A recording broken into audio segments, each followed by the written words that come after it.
Because it is a forum as opposed to a debate, they will be responding to the moderator or to the audience, and they will have 2 minutes for each question.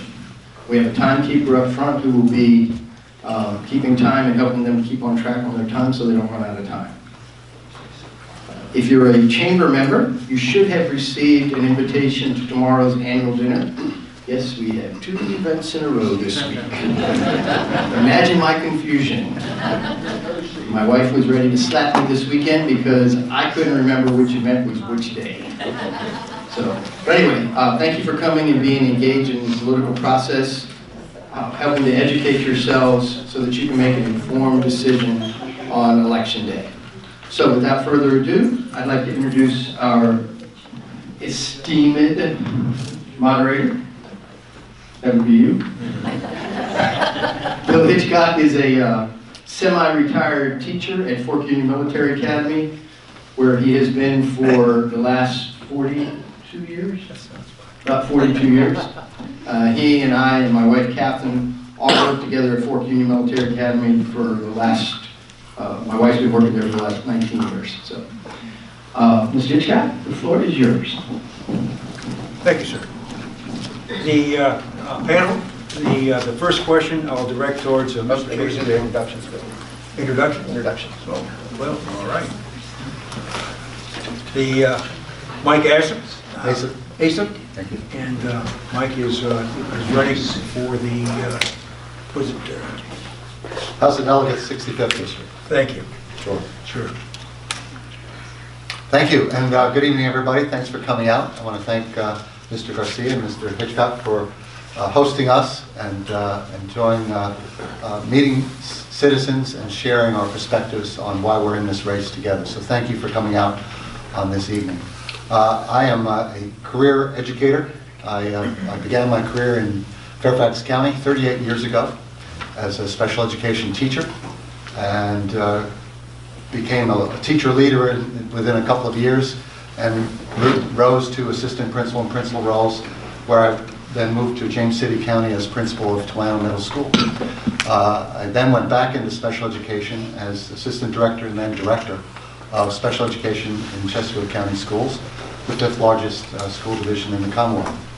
So I have a pretty extensive background with education and education leadership, so really understand the nuts and bolts of making teaching and learning work with middle school kids, with high school kids, with elementary kids, and with preschool students of all abilities, just not with students with disability. So I bring that experience to you. My wife Leslie is here. We met as special education teachers just a few years ago, 36 years ago. Did I get it right this time? Yes. Sometimes I mess it up. But we met as special ed teachers, so we share the passion for how we can best meet students' needs. She retired as gifted resource teacher in Chesterfield County Schools. So I have a passion to serve our students. There are many things that I've done over the course of my career, especially in leadership, where I have made sure that students got what they needed in terms of special education.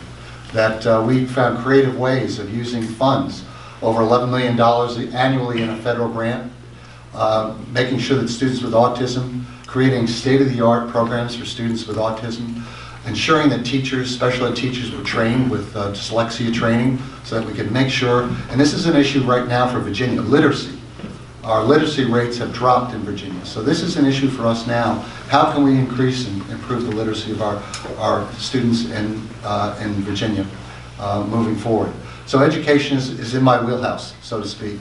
But I also entered this race because my opponent voted against the expansion of Medicaid.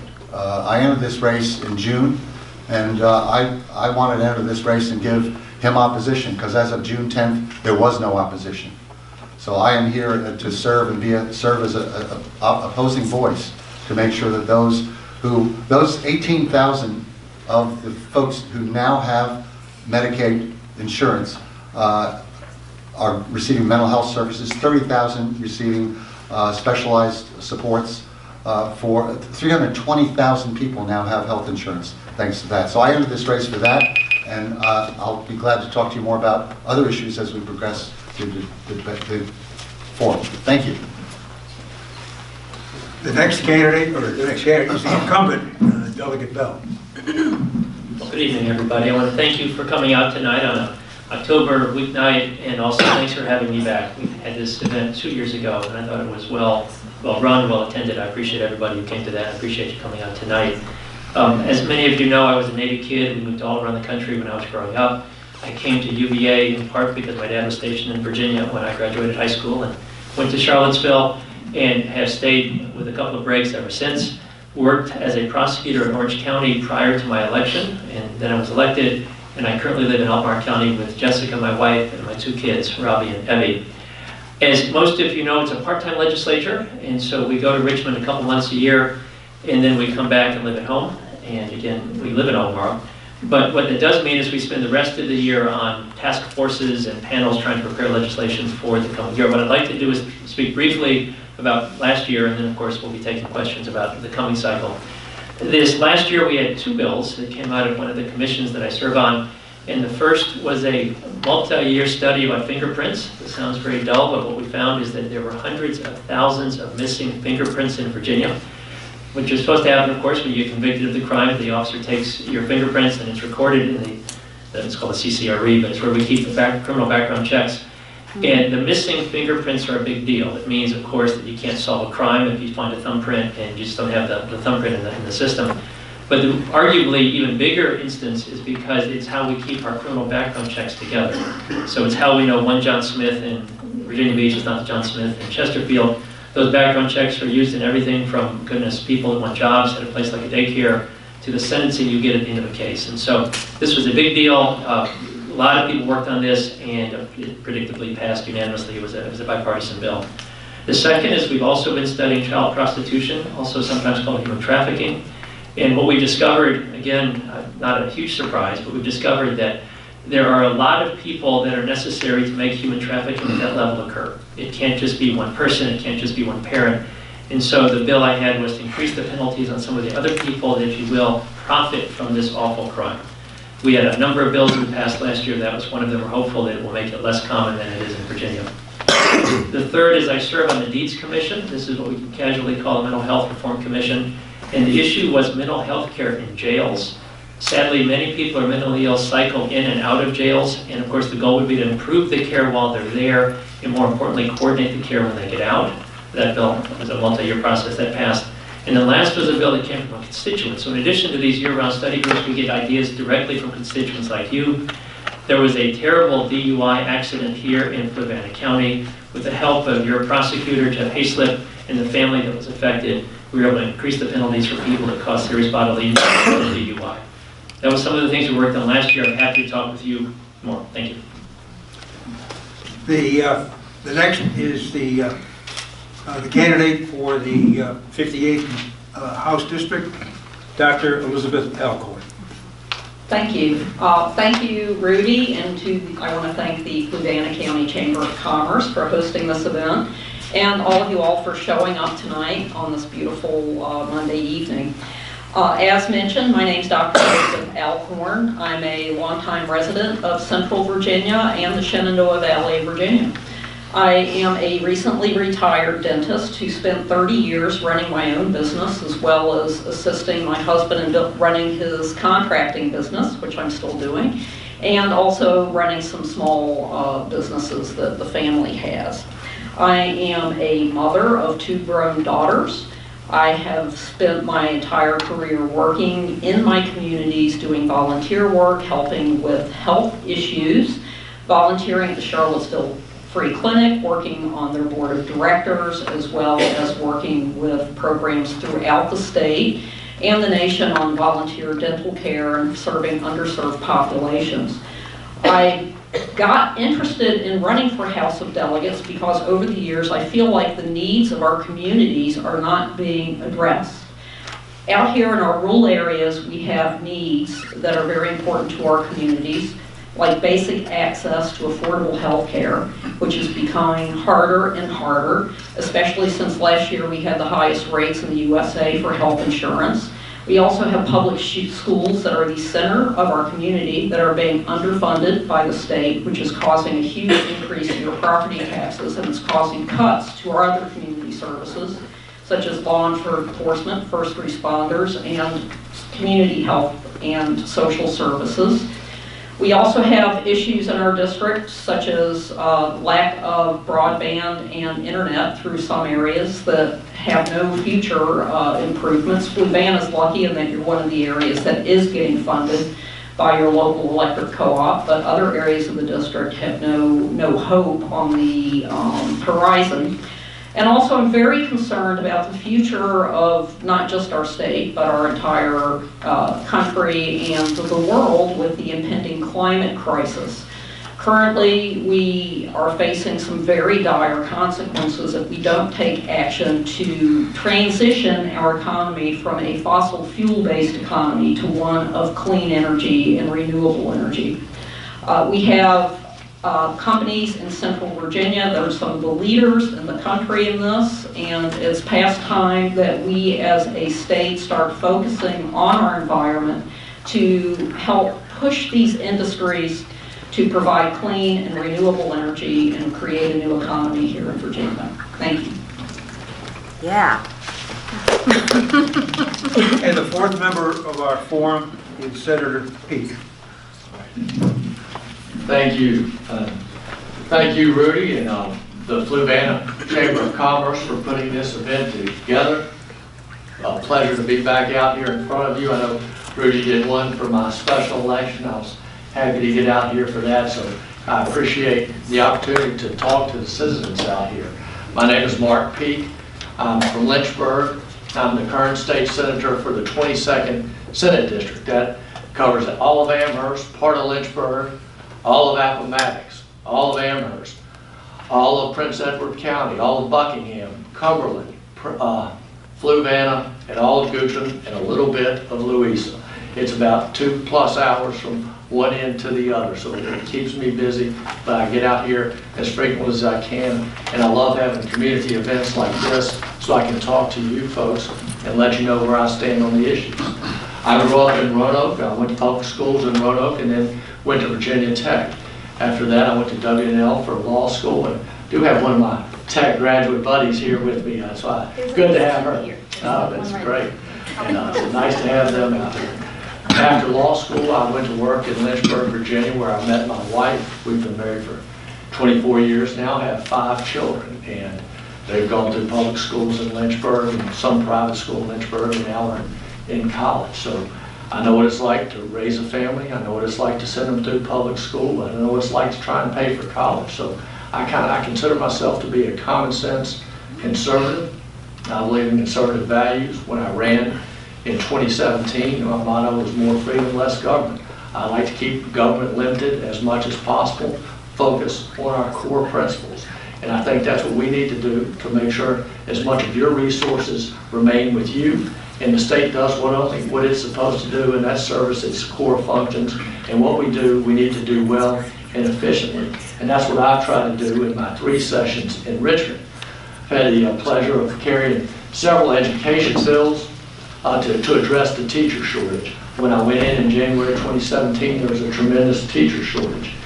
And I carried a number of bills that Governor McAuliffe signed into law to help address that. And then this past session, I also carried a teacher shortage bill, which was signed by Governor Northam, considered by the education folks to be one of the most significant bills to address the teacher shortage issue.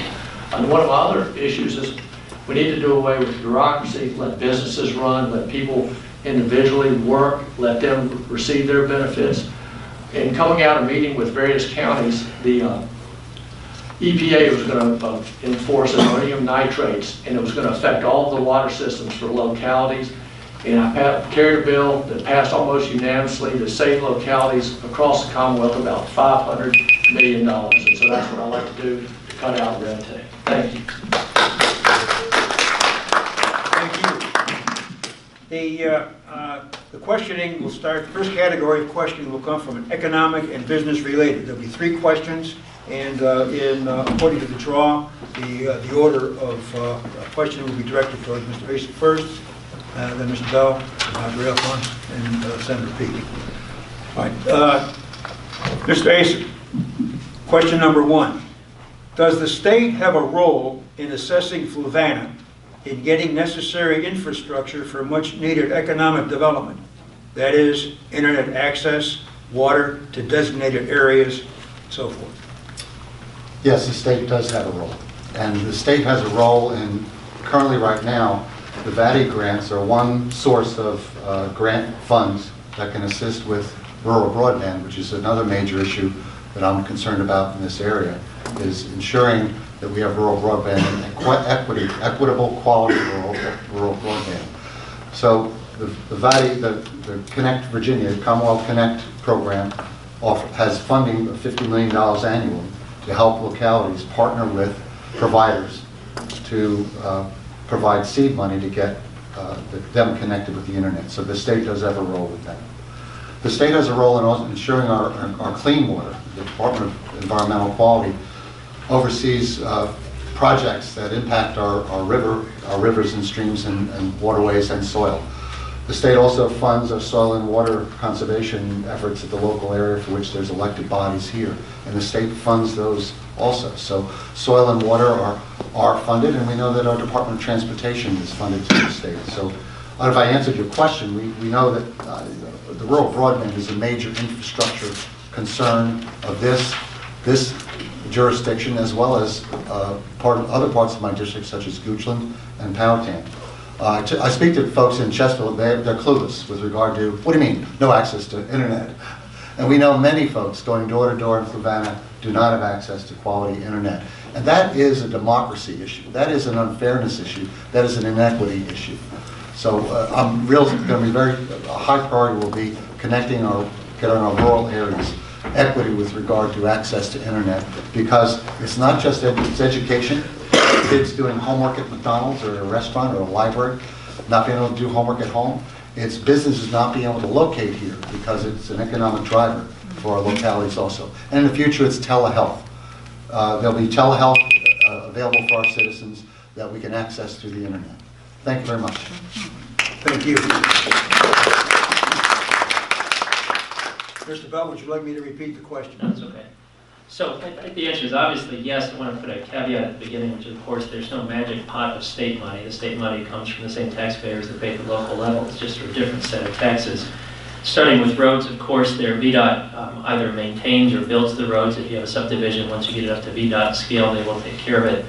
The issue for VDOT is we need to be very careful as a rural locality that, although many of us still remember didn't have a single stoplight, that you are competing with smart scale with Northern Virginia localities where the roads have a lot more cars. And so one of the issues is we have to make sure that we join with similarly situated rural localities. My district has both Greene, Rockingham, and Fluvanna, which you would classify as rural localities, to make sure the rural roads don't get left behind. If you're not careful, when they do their traffic counts, you will always come in last, and it's crucial that we work together with delegates from the Valley, from Southwest Virginia, from Southside, to make sure that we don't fall behind and lose the money we need for our roads.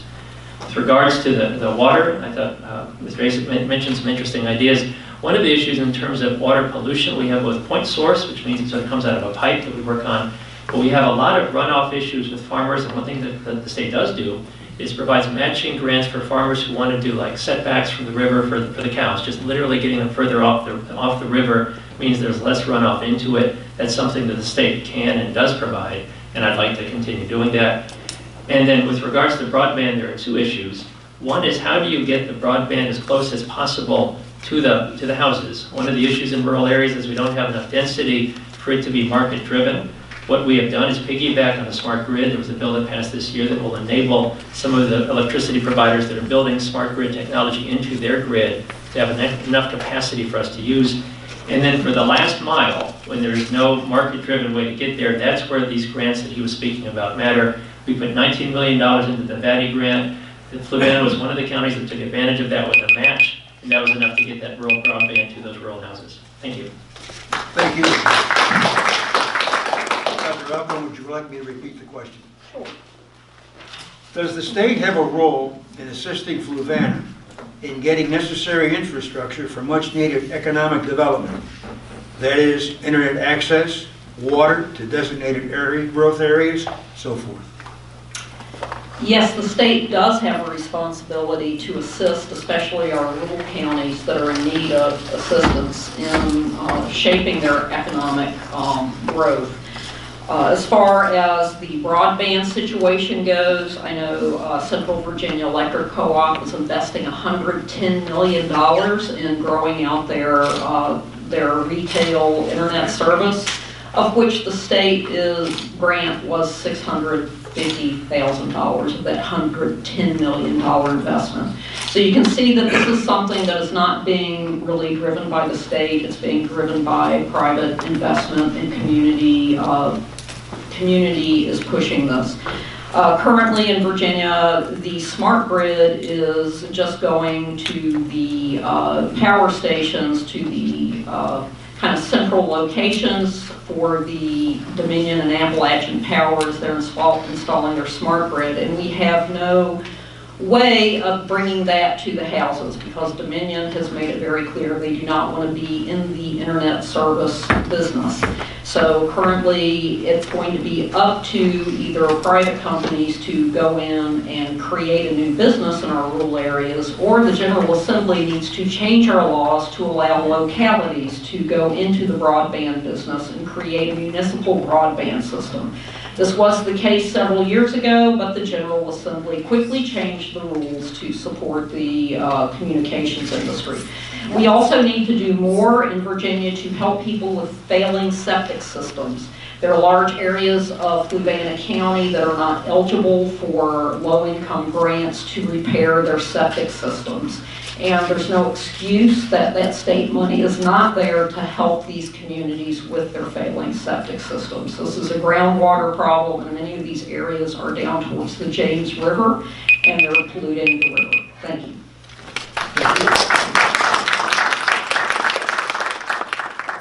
Senator Peake, the same question. Would you like me to repeat the question? If you would, please. Certainly. Yes, sir. Does the state have a role in assisting Fluvanna in getting necessary infrastructure for much-needed economic development? That is, internet access, water to designated growth areas. And infrastructure would also include, as did Delegate Bell, transportation, highways, interstate, et cetera, in maintaining those. The government obviously has a role in helping its localities, but I think we do need to remember that you do not want to be dependent on the state for all that you receive. The state is taking money from the citizens and then delegating it back out. If you go to Fairfax, they say for every dollar they put in, they get 20 cents, and the rest of us are getting $1.50, $2, various things, depending on what the issue is. So each locality, I think the state needs to stay out of the way as much as possible of the locality so they can do what they need to do. And what we have done with broadband, for instance, $19 million we added to the budget this year to help with broadband. I went to the opening where they expanded the broadband at the church earlier this spring or this summer. I can't remember when it was, but it was after session. That's Central Virginia Electric. They are a co-op. They're owned by individuals. They are spreading broadband, and that is the way to do it. And the government took over broadband in Bristol. They had a horrible corruption issue, and that's why the General Assembly took some steps to limit municipal broadbands, because several people went to jail down there. Kathy Byron is a leader on that issue. The last mile, we're working with ways for the community to be able to get to the last mile. Appomattox has worked with Central Virginia Electric Co-op as well. They can do it, but we have to be careful. We also don't want government entities competing in a monopoly with private companies. So I think we need to rely on private companies for a lot of this. We need to make it accessible. We're working on bills. So Dominion, for instance, can lease its rights of ways to companies that do want to provide broadband, such as Central Virginia Electric. Thank you, sir. The next question will be directed towards Delegate Bell.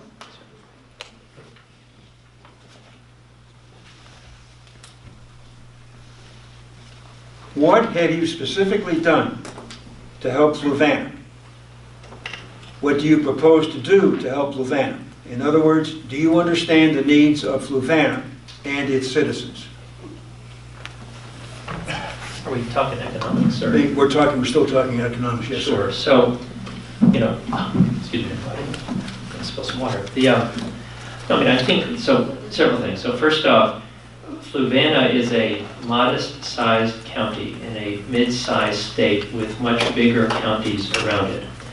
And I think that Fluvanna is benefited by the economic policies that make Virginia a more attractive place. And so, for example, Virginia has recently, after several years of not being successful, has been successful in regaining its number one ranking for business in the generally well-regarded CNBC #1 ranking. That ranking is what helps us bring new businesses here. It helps current businesses expand. It's what increases the number of jobs. It's why we have a low unemployment rate. Now, specific to Fluvanna, I've been here long enough to have seen a couple of cycles of what the local government is looking for. And many of you are also active in local government issues. There was certainly a time when Fluvanna's local government had, let's just say, mixed feelings about economic growth in Fluvanna. And they were modestly interested in stuff around the lake, interested in stuff up at Zion Crossroads, but it wasn't particularly receptive. And then, of course, was happy to have the Tenesca plant taking power and increasing the tax rolls. Was happy to help them in all of those, but in terms of the specific recruitment of business, they made it clear that they weren't looking for a single big employer to come in. So had there been an Amazon that was pitched, which there wasn't, they made it sound as if even were it available, they didn't want it. Now, since then, the board has changed, especially with the build of the new high school, and has been more receptive to business growth if it's available. I've told them before, I remain, in addition to creating a generally positive business climate for Fluvanna, happy to pitch this county. I've represented it for a long time, proud of representing Fluvanna and hope to do so in the future. Thank you. Thank you.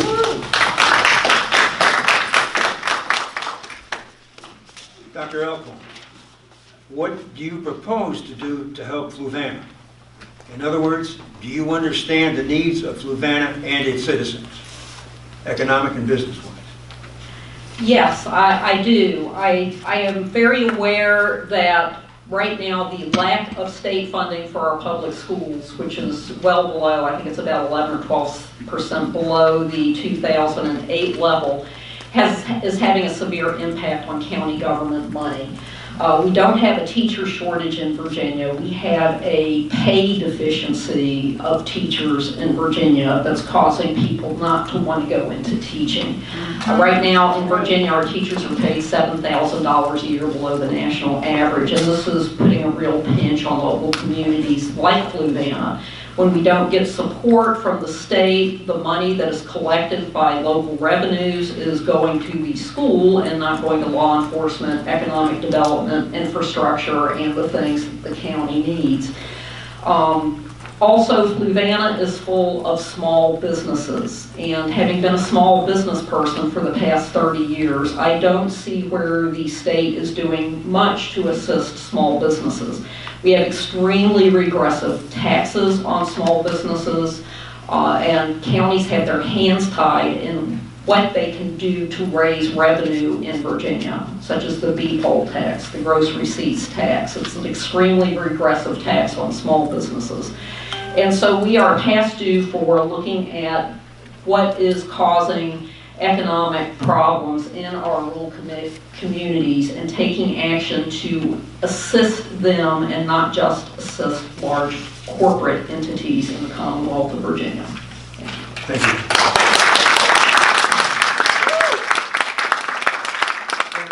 Senator Peake? I think I can remember this one. It's okay, thank you. I'll tell you, I've been in Lynchburg for the past 30 years, and my first office I've held is as your state senator since January of 2017. So I did not have a lot of familiarity with Fluvanna until I ran, well, they didn't create this Senate district until 2011. So Fluvanna and Lynchburg have not been tightly united until recently. But I have spent the past 3 years, I started in 2016, learning all about Fluvanna and its needs and meeting with as many people as I can to find out what they want. And I can tell you what, the number one thing we can do as a state to help Fluvanna and every other locality in the Commonwealth is to maintain our right to work status. You want to see unemployment shoot up. You want to see corporations and factories leave. If you want to see small businesses leave, do away with right to work and bring unions into Virginia. And if you want to see if you want to see unemployment go up and small businesses get hurt, double the minimum wage. Try that and see what that does to employment in Virginia. See what that does to small businesses. See what that does to people graduating high school who are looking for that entry-level job. And then one of the candidates complained we don't spend enough money, but then she wants to cut taxes. It doesn't work that way. You don't get to cut all the taxes and then spend more money. You got to remember where the money is coming from. And you can have everything you want. You can have free health care, you can have all the roads you want, you can pay teachers triple and double like they do in New Jersey and California, and you can see people fleeing those states and coming to Lake Monticello. And that's why they're doing it, because of low taxes, we don't have the unions, we're not paying 3 firefighters for 1 job. And that's what we do, and that's what I have done, and that's what I'll continue to do.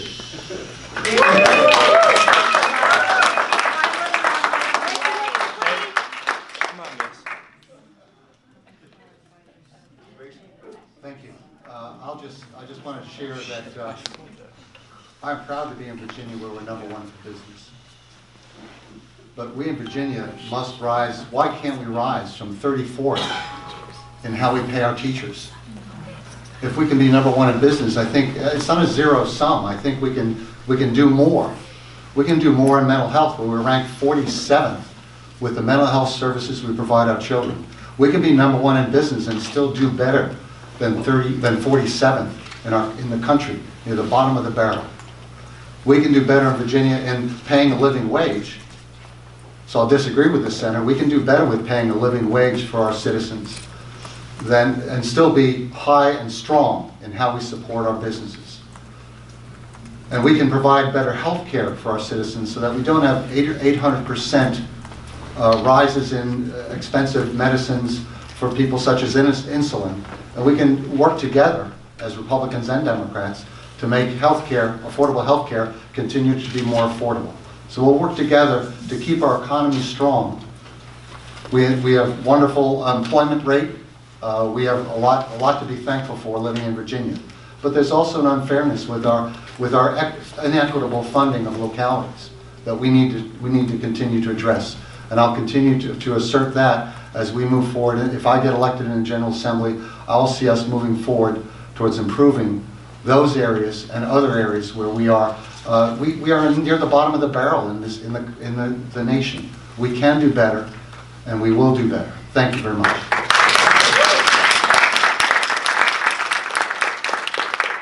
The next question, along with the economic and business-related questions, will be directed towards Dr. Alcorn. Dr. Alcorn, do you have a concrete plan to support small business owners and entrepreneurs? Well, as I mentioned earlier, and it seemed to be confused by the senator here, I was discussing regressive taxes on small businesses, and he seems to think I'm talking about tax cuts. What I'm talking about are unfair taxes that tax small businesses on their gross receipts prior to taking out their expenses. There are other ways that the state can gather revenue that's much more equitable to small businesses. You can tax on actual profits instead of gross receipts. You can allow counties some flexibility in changing their tax code so that they don't have to depend on these small businesses to create so much of their revenue as is done here in Virginia currently. Currently, counties can't charge an income tax to small businesses. It's all the gross receipts tax, property taxes, and machinery and tool taxes. So I think there are ways that that we could look at perhaps income taxes instead of these regressive taxes on small businesses. I think we also need to close tax loopholes in Virginia that allow corporations to, if they are located in multiple states, to pick which state they pay taxes to. That can be closed here in Virginia. That can be a source of revenue, which would be much fair to small businesses that only operate here in Virginia. I don't think it's fair that corporations can pay lower taxes by locating an office perhaps in Mississippi so they don't have to pay to Virginia anymore. We need to have a tax structure that is equitable across the board and not just to the large corporations that are taking advantage of Virginia taxpayers. Thank you.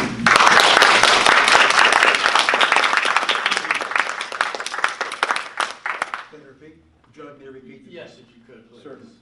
Do you have a concrete plan to support small business owners and entrepreneurs? My concrete plan is the same thing that I have run on, is less government, less taxes, less bureaucracy. And I can tell you that I certainly do not support any kind of bill that would allow localities to charge income taxes. And I don't know if that is what was talking about. And we need to watch what we're doing with the state income tax as well. Florida has no state income tax. Texas has no state income tax. If you see, people are fleeing California and going to Texas now, where they have no state income tax. And now Tennessee, our neighbor, has done away with their state income tax. That's who we're going to have to compete with if we're going to be number one in business. So my plan is to stay off the backs of our small businesses. Don't regulate them to death. Don't tax them to death. Don't tell them what they have to pay their employees. Let the free market system determine that. If they want good quality employees, they will have to pay what it takes to get them. We need to train the employees, which is why I've tried to make it easier to get teachers, to provide a good, solid workforce so they can do those jobs. Then the employers can hire them. But that's my plan, is to stay out of their way so they can succeed. Thank you, Senator. Yes, I would support localities' efforts to encourage business development in their jurisdictions by being creative with how they can provide tax credits. And my opponent voted against, one of only two delegates who voted against a bill that would have provided a rural locality the ability to offer a tax credit to have businesses that paid the minimum wage, that paid above the minimum wage, to come in and do business in their jurisdiction. So I support efforts that localities can have to ask, and we have to ask the General Assembly for those, because localities are not allowed to do those things, offer those tax credits. And that was turned down by committee vote in the House of Delegates this past session. So I would support those localities' efforts. And also, we need to know that the state, there are inequities. I did some training of teachers and administrators in one of the poorest county in our Commonwealth that really receives almost 83% of its funding from the state. So there's a reason why the state does have a role in supporting rural areas where the free market is not working, because they're hard to get to. That's why we don't have rural broadband. The free market isn't working, and that's where states, state government, and localities work together and partner with our corporations. So this is capitalism at work, partnering with our government to get things working for our citizens. So I'll look for those opportunities in the future for Fluvanna and other rural counties.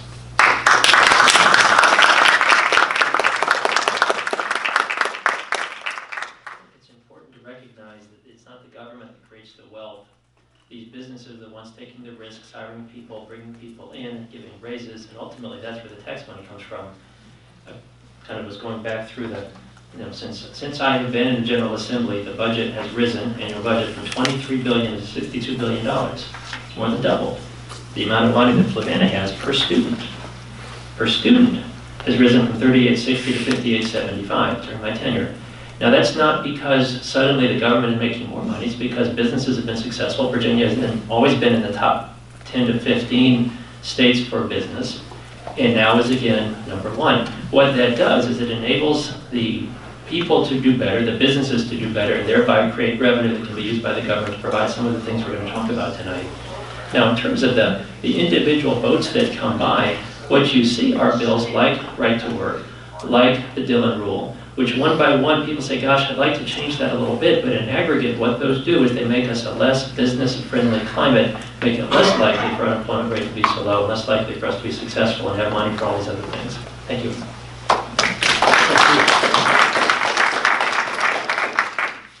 So that concludes the questioning in the category of business-related economics. And I will address the next category to initiate with Senator Peake.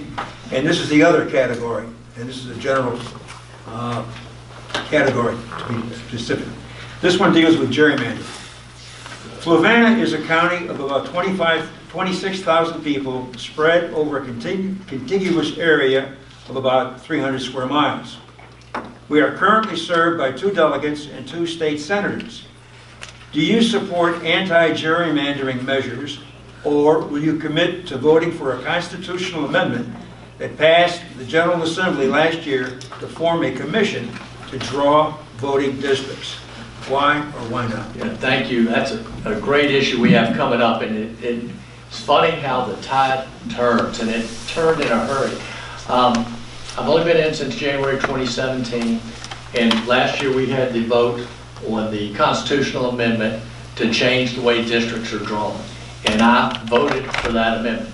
So since the last redistricting was 2011, there's been a statewide group, something 21, and they've been going around working, mainly full of Democrats, saying we need to change the way that districting is done, because this district, the Senate district was drawn by Democrats, It's not part and the House of Delegates districts were drawn by Republicans, and they were approved by a Democratic governor. And this district that I am in is one that's horribly gerrymandered. And Fluvanna, you're really pretty lucky to only have 2 senators. No, you don't have 2 senators. You only got 1 senator.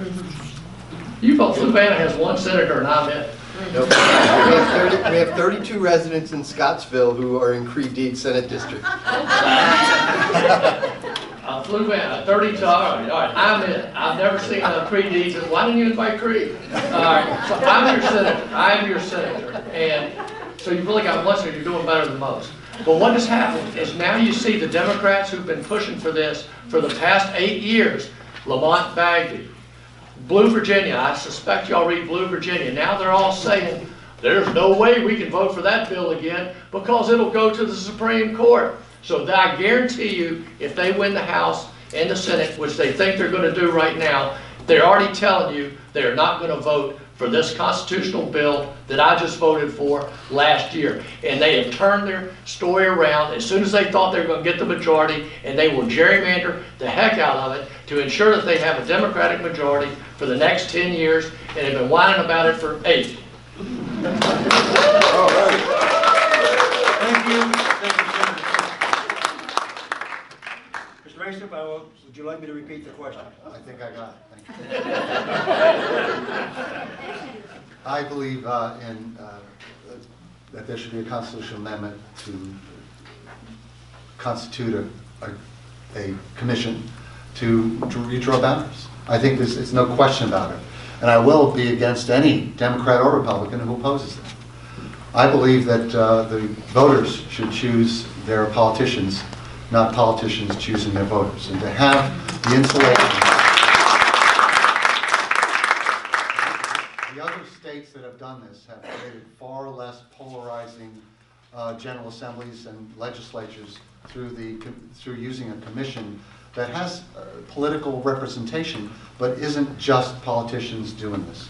There's experts, there's, and I will say that it was Republicans who went to the Supreme Court to challenge the current redistricting, so that the House Republicans did go to the U.S. Supreme Court to challenge the redistricting proposals, and were found to be not, their claims not founded, not supported by the U.S. Supreme Court.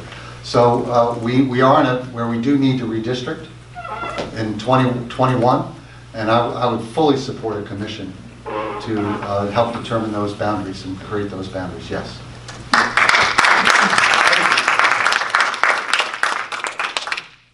So I think, gathering from how much applause, I think everyone understands the issue. There's a decennial census. After the census, they have to redraw the lines. There's exactly 100 delegates. Sorry, I'm told them. There are 100 delegates, and so as population increases, the sizes increase, you have to change the map. The issue about redistricting is it's a bill, meaning it's a bill that has to be voted on by the General Assembly. So unless you have a constitutional amendment, it doesn't bind that legislature. What I mean by that is if you have a bill that passes the bill itself can change that bill. And so if you want to make a change, it has to be a constitutional amendment. Last year, there was a constitutional amendment that was proposed, and it went through a large number of iterations and compromises, and the Virginia 2021 group did endorse it. We would create a panel of 16 members, 8 of them legislators, 8 of them would be citizens appointed. They have a commission to appoint the commission, which would appoint the other 8. And then if there was a supermajority that they supported the map, it would go right to the General Assembly, and it would be an up-down vote, no amendments, take it or leave it. Now that is a bill that I voted for. I will vote for it again. It passed 83 to 15. If it doesn't pass this year, meaning the coming year, then that's the end of the constitutional amendment. For it to pass, it has to pass twice, and then the public has to vote for it. So if you want to see this on your ballot, and then if you want to vote for it, it has to happen this year or it will not happen. I will vote for it. Thank you.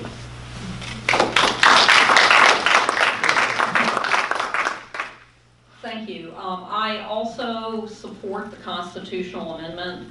It's been worked on by a bipartisan group called One Virginia 2021 for several years. One of their big push and supporters was a Republican, Steve Blandus, who's over in Augusta County.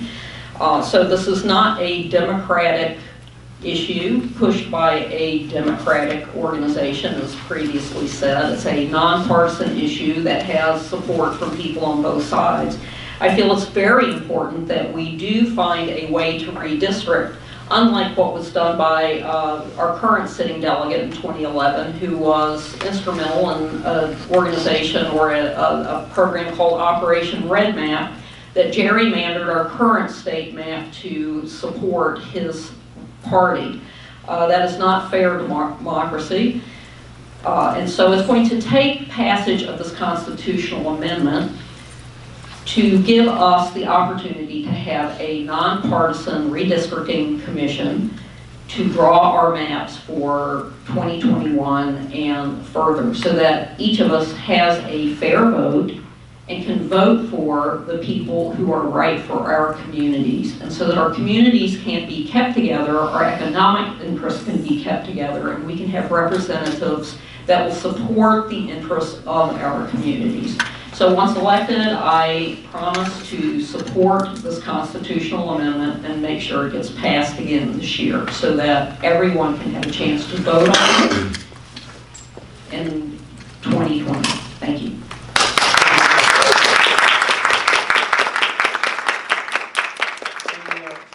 The next question in the same category be directed toward Mr. Asip.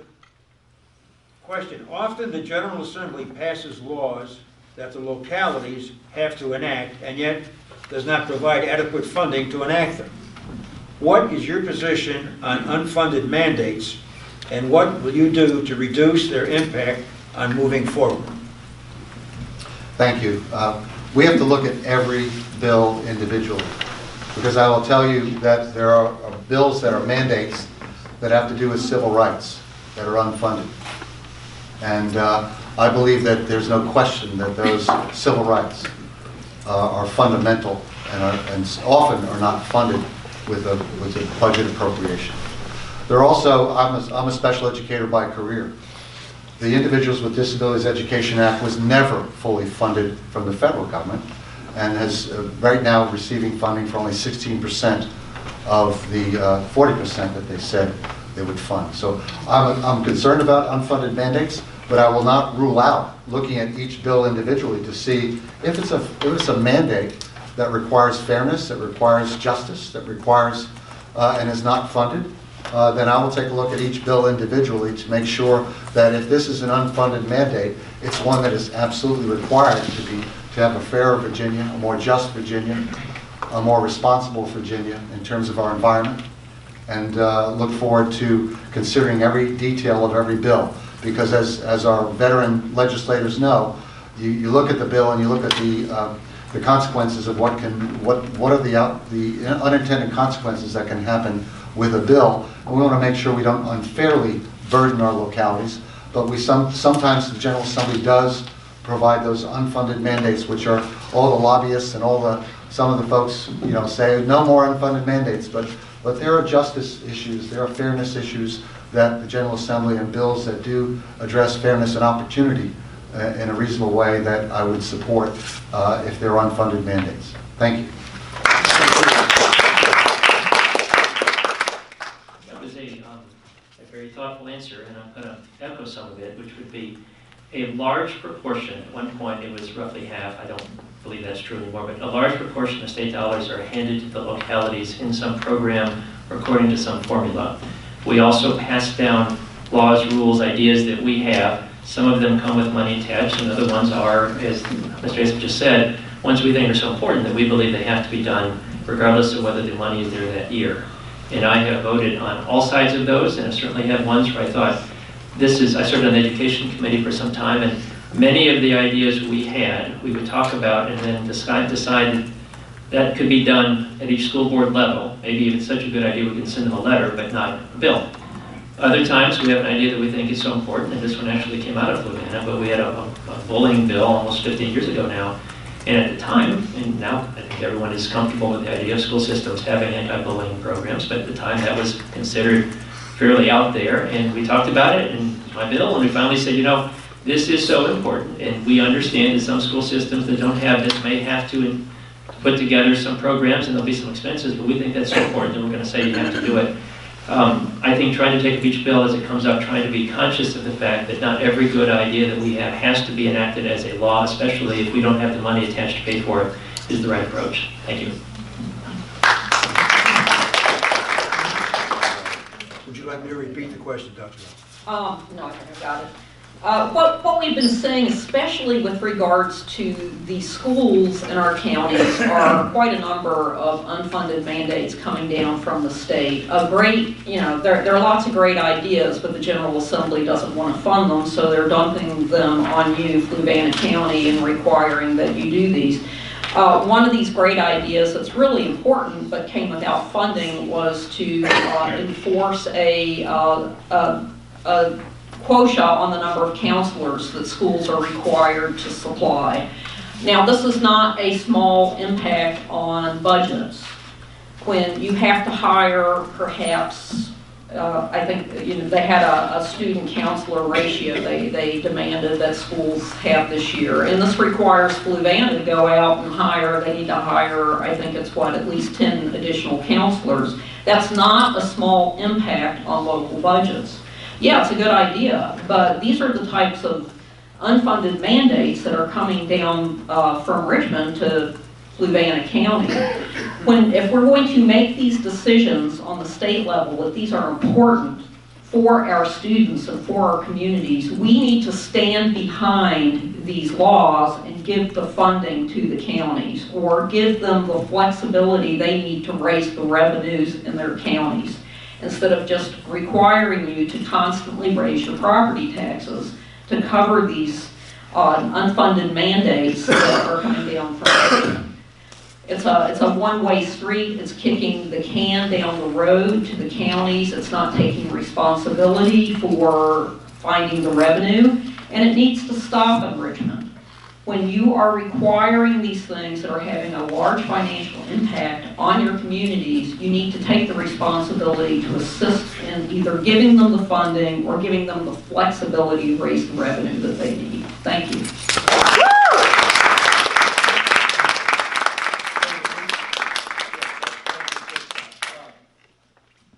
Before I talk about unfunded mandates, I just want to make one promise to you that they say about politicians making promises. But I promise you this, that on the issue of gerrymandering, which we just talked about, that if the Democrats take over the House and the Democrats take over the Senate, they will not pass the constitutional amendment that I voted for last session. That's a promise. It's on film. So when we leave in March, I can't wait to look at that and see what happens. Hopefully they won't have a majority. Unfunded mandates. That is one of the things that I take the most seriously as a legislator, because I have not been a politician. This is the first office I have held, and I've seen it and seen it and seen it. It used to be worse that they would, and it was Republican politicians. I'm not going to pull any punches. They would go off and they would go up there and they would pass all this stuff, and they said, we didn't raise taxes, we didn't raise taxes, and they would fight everything, we're not raising taxes, and then put it on the localities, and it wasn't fair, and it wasn't right.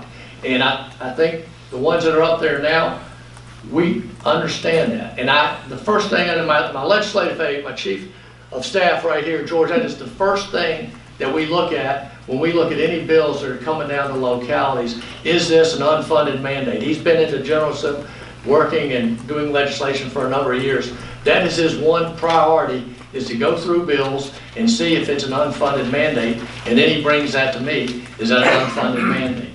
And I try and vote against all unfunded mandates. I'll tell you one thing happened this past session was body cameras by police officers. And it did not, we voted for it, but it went up to the governor, and then the governor said something about each locality. He amended it to say they had to hire a Commonwealth's attorney. Well, that wasn't in the original bill. When it came back, that was an unfunded mandate. But I completely agree with Dr. Alcorn here. We should not pass unfunded mandates. As my chief of staff has said, don't legislate what you don't appropriate, and I try and follow that.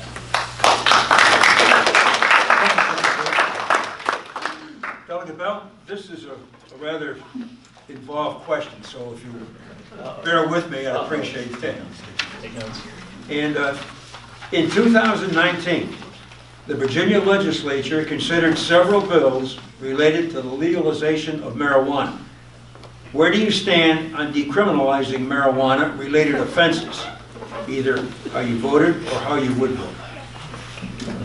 Wasn't too complicated. Where you insert a joke about paying attention. Okay, so this is not a new issue. It's an issue that's come up over the years, and my position is that I would support medicinal use of marijuana, which is a step for me. That's not something I used to support, but we had significant testimony in one of my committees that I sit on about the effects of the CBD oil. And if you've been following the debate, the CBD oil can be used to attain many of the medical benefits that are ascribed to marijuana without some of the psychoactive traits. And we was initially brought to us for a form of epilepsy, and then over time we've expanded that to a note from a doctor. Now, the issue is right now it is still a scheduled substance by the feds. The truth is we can't change federal law. It is still illegal under federal law to do these things, but we have followed some other states. I would not be comfortable with a complete, well, two things. I would like the feds to be scheduled and we can treat it like another drug. We have lots of drugs in this world. Oxycontin, for all the trouble that it's caused, is a drug. Marijuana could be treated as a drug. It could be handled that way if the feds would be scheduled. Then a doctor could do it by prescription. We don't have that yet. We're doing it with the oil sort of as a workaround until that happens. In terms of recreational use, that's not something that I support, and I voted against it. Thank you. Dr. Alcorn, would you let me repeat the question? No, I think I understand it. Unlike Delegate Bell, I support the legalization of marijuana for regulated adult use. As we have seen in this country, prohibition of alcohol didn't work, and we're seeing the same thing for marijuana. Marijuana is a native plant. It used to grow on my grandmother's farm. She used to pick it when she was a little girl and take the flowers to her mother. It is a native plant. Now, do we need to regulate it? Absolutely. It should not be sold in any form that might be attractive to children, such as edibles. I think it needs to be limited to how much psychoactive ingredient is in it, just like alcohol. And I believe that we should tax it and use it as a revenue stream. So instead of spending $65 million a year for prosecution and incarceration of individuals for possession and transport of marijuana, we could use that money instead, plus the tax revenue, to fund community services, to help improve our schools, provide universal pre-K, and help with our growing burden for health care here in the Commonwealth. I think it's way past time that this is done in the Commonwealth of Virginia. Thank you.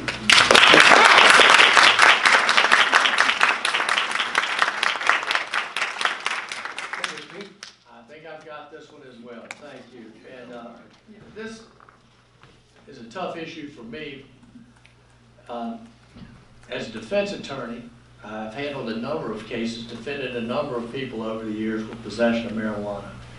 And I don't like the way, and I see some government deputies back there. I know Sheriff Hess was back there. I don't want to get in trouble, but I don't like the way that laws are enforced a lot of times. I don't like the search and seizure process with how marijuana. If an officer pulls over a kid, the first thing they do is try and search the car, whether they got any reason or not, and they go through it and they start looking and kids are scared. Of course, they shouldn't have marijuana, it's illegal. Same with alcohol, shouldn't have it, it's illegal. But it has led to over-policing, I'm afraid, and there was certainly at the beginning of the war on drugs, just the try and search every stop a car, try and search everything they could to search it.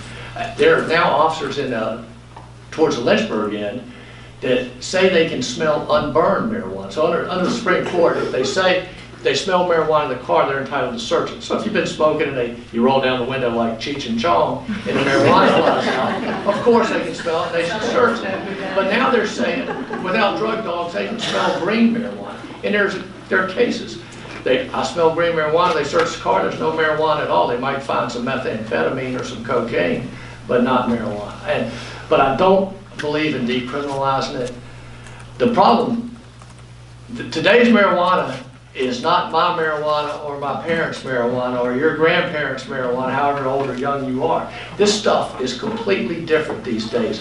The farmers, like from Virginia Tech in Tennessee, they're making a super strong marijuana, and there are new studies on what it's doing to the minds of young kids. It's making them anxious, it's making them depressed, they throw up, it's doing all kinds of different things than it used to do. If it is going to happen, there's got to be some limit, like alcohol limit on beers, and I don't know how you do it with marijuana. Thank you. I can't get the image of Cheech and Chong out of my There you go. But I do believe that we need to take a serious look at decriminalization of marijuana. But I am worried that the prison pipeline starts with marijuana, which is considered a recreational drug, and concerned about that.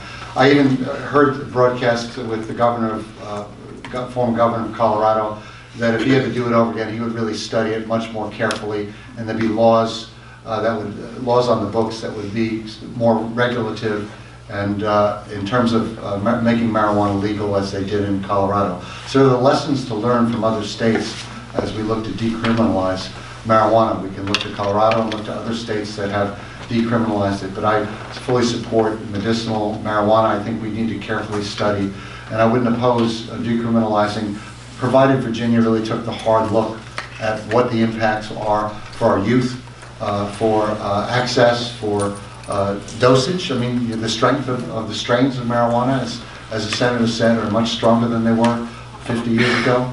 So we have work to do, and it would be something that I would carefully look at and tend to support as we move forward. Thank you. The next category is education. We'll start with Dr. Alcorn. The cost of higher education continues to grow at a very high rate.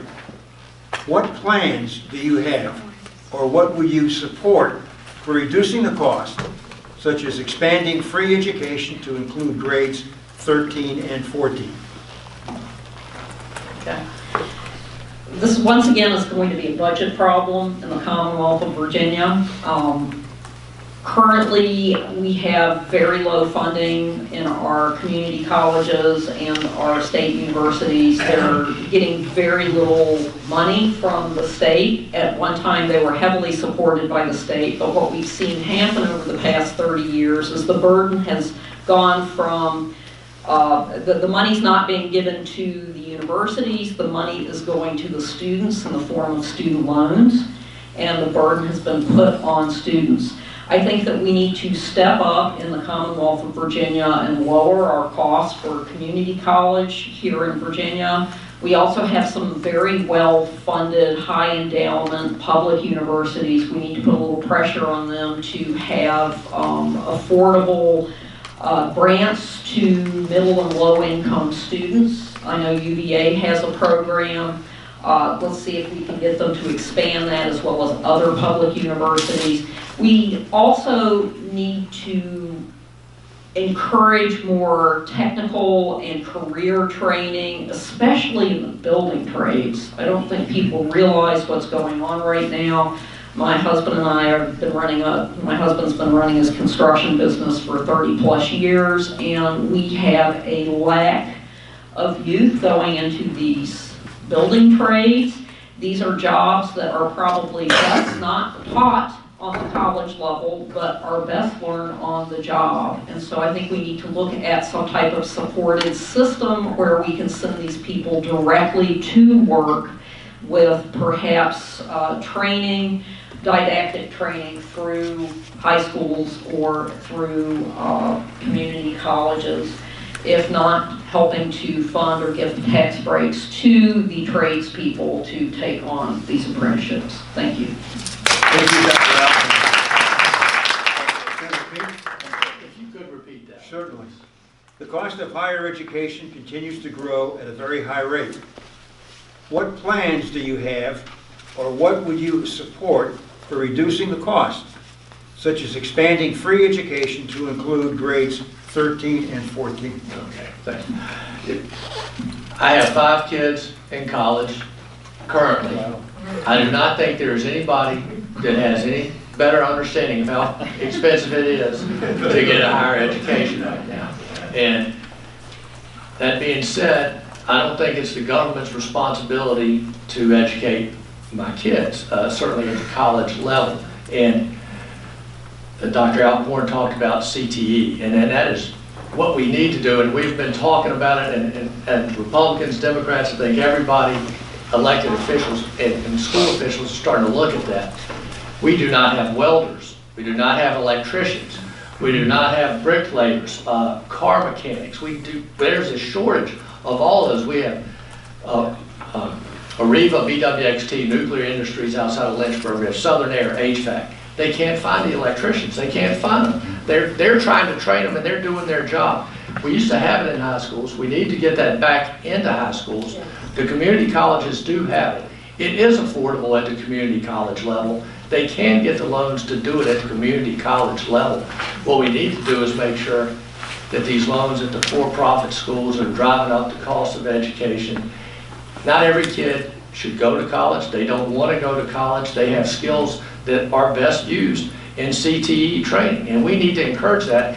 Society has 20, 30 years ago, you got to go to college, you got to go to college, and people didn't want to. It wasn't where their skills were, their strengths were, and now we have a shortage of employed plumbers. I've got, my goodness, plumbing, electricians, welders, all of those things, the builders, carpenters. My God, try and find a carpenter to do anything. We can do it at the community college level. I think it is affordable. We need to keep those costs down. And I think we do a good job with our community colleges right now. Thank you, Senator.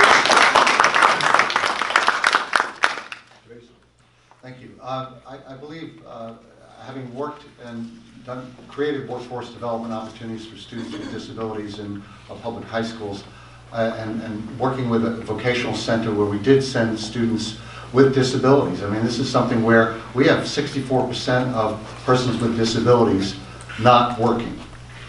That's 64% not working. So making an effort for our disability community has been a big priority of mine through my career. But I agree that we have dual enrollment opportunities for high-level classes. Why don't we have dual enrollment opportunities for those CTE type of classes where students can move from high school and transition into community college programs that provide those skills that our students need. I agree with Senator Peake that we have a shortage of those career and tech roles, because a lot of folks, they went from what's called dirty shops to clean shops, if you remember, and they got into more technology and less into welding, less into body shops, less into auto repair. And so we have shortages in those areas. So, and I've also been an advocate for the fact that we test too much in our schools, and we need to teach more. And our focus was on college prep for everyone, and that's not everybody's avenue. And I've advocated against the unfairness of that, especially for our persons with disabilities who have reading challenges or intellectual disabilities that are getting in their way of ever passing SOL tests at the level of their non-disabled peers. So I understand the whole scope of the options available for students with disabilities and our general ed students who need to benefit from good CTE And that's worth the investment because that's going to return to our a skilled workforce. Thank you.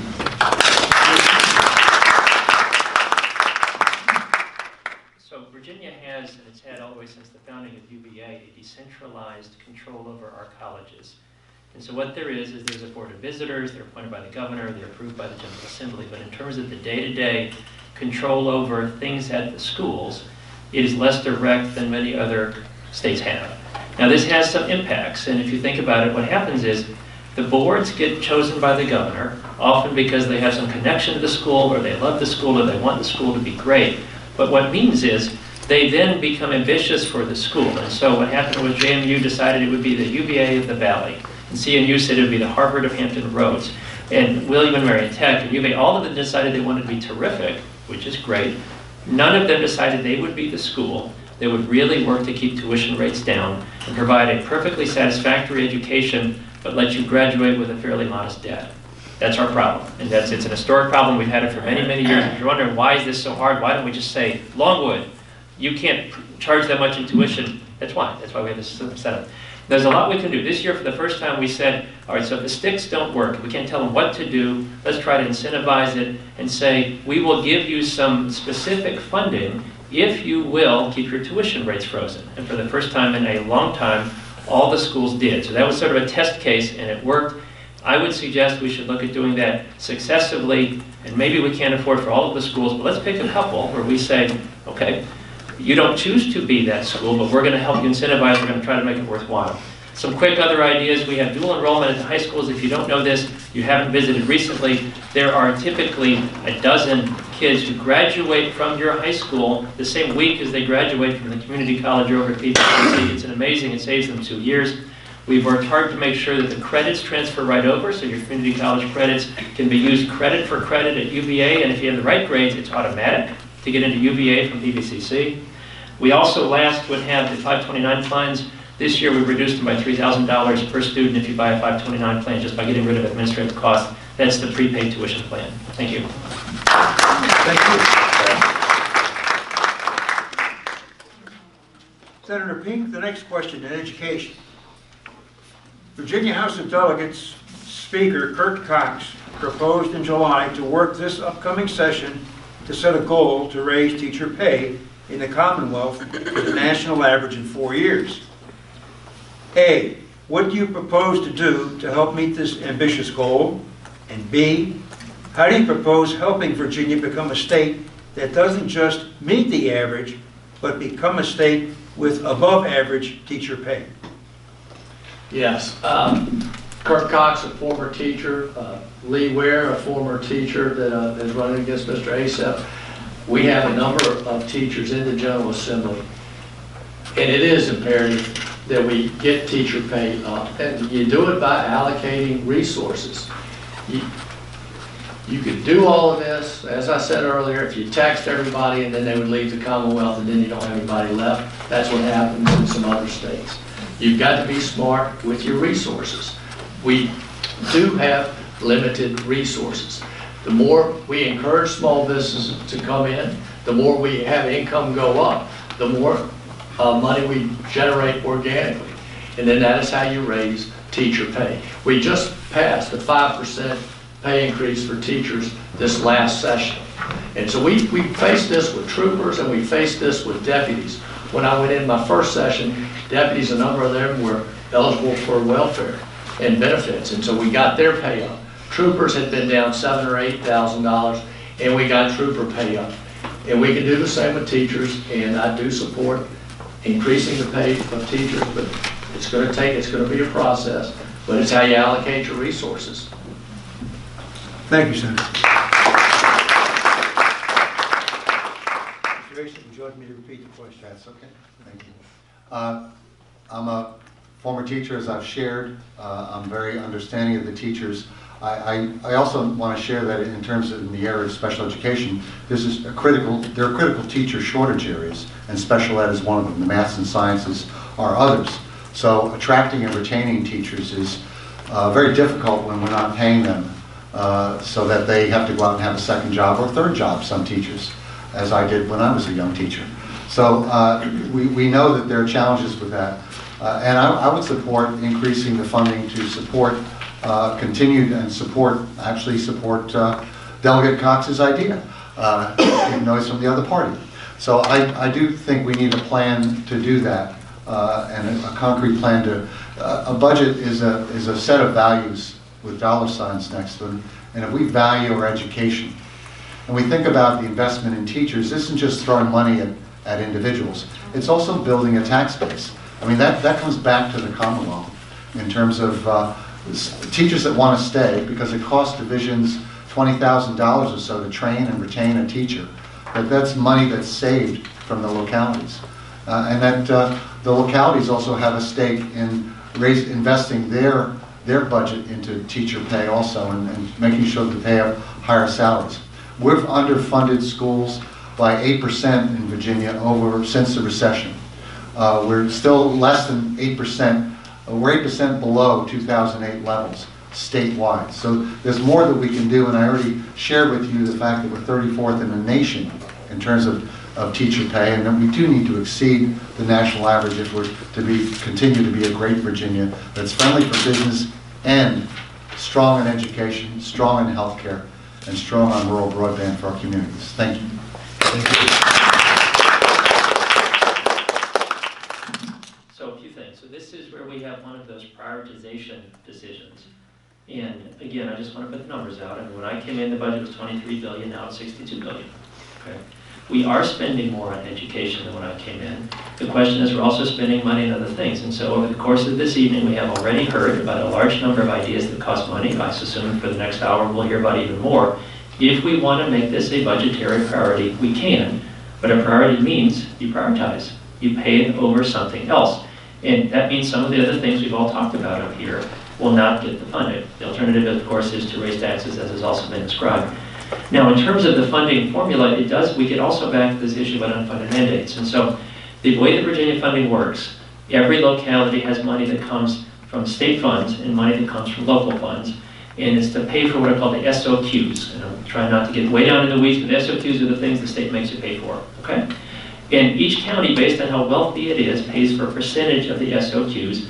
Albemarle's in the 60s, Fluvanna's at 39. What that means is, of the $1 of SOQ required funding, the state would pay 61 cents, Fluvanna would pay 39 cents. If you want to run this through the formula, in other words, if you want to raise teacher pay by that amount, it will also be a significant funding cost for Fluvanna County. Now, if you want the state to pay for it, then that's another way to do it, but of course, then it would be a higher level of funding for the state would have to pay for it that way. I do think this is something we can and should prioritize. My daughter goes to 5th grade at Baker Butler School, which is a public school in Alcorn County. Alcorn County, if you look at the buildings versus the teacher pay, has clearly made a preference for teacher pay. And you can decide whether or not you think that's a good thing. I do. But I do think that would be a place to prioritize at the state level also. Thank you.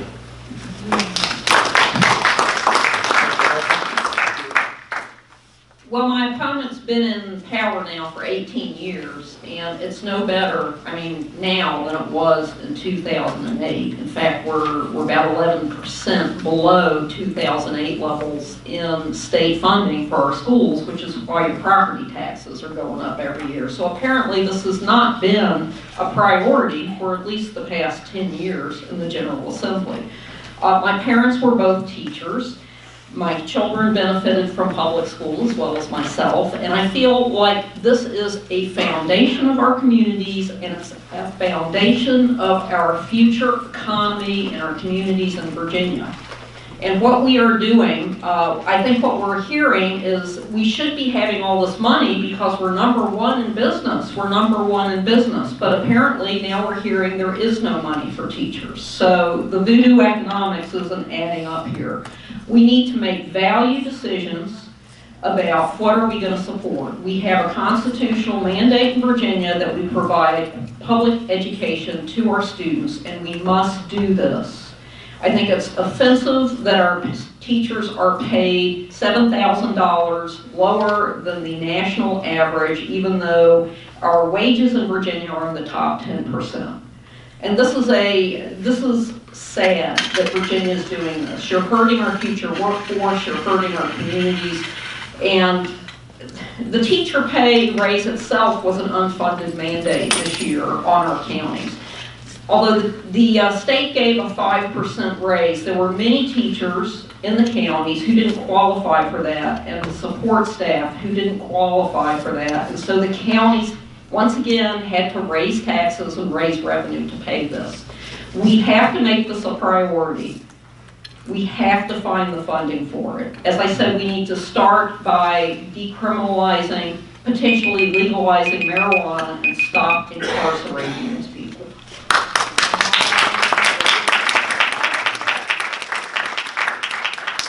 The last question in the category of education, Mr. Asip, do you support using Pell Grants for non-credit industry credentials?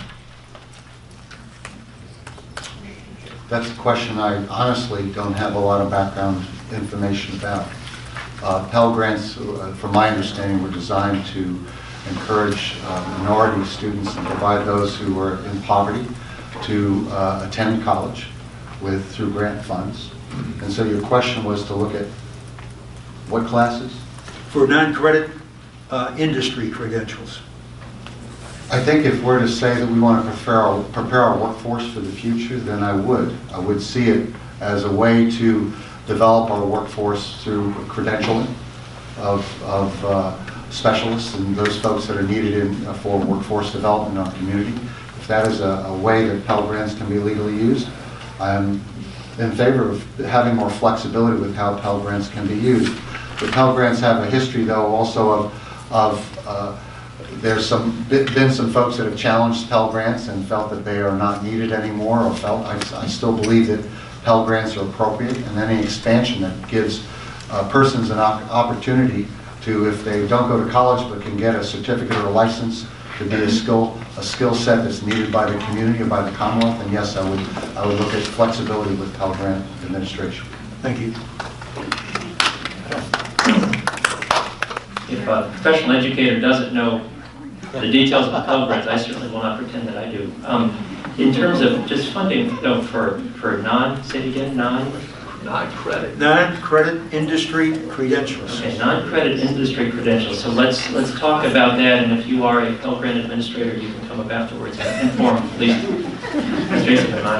No, I mean, we've gone through and maybe finishing up, if you read some of the literature, a period when, again, every high school student was presumed headed to college. And it was thought that that was the way you would receive the credential that would enable you to be employable. And I think that it's a combination of tuitions increasing plus dissatisfaction with the degrees that people have earned, plus just the cost that people are saying maybe that shouldn't be the path that everyone takes.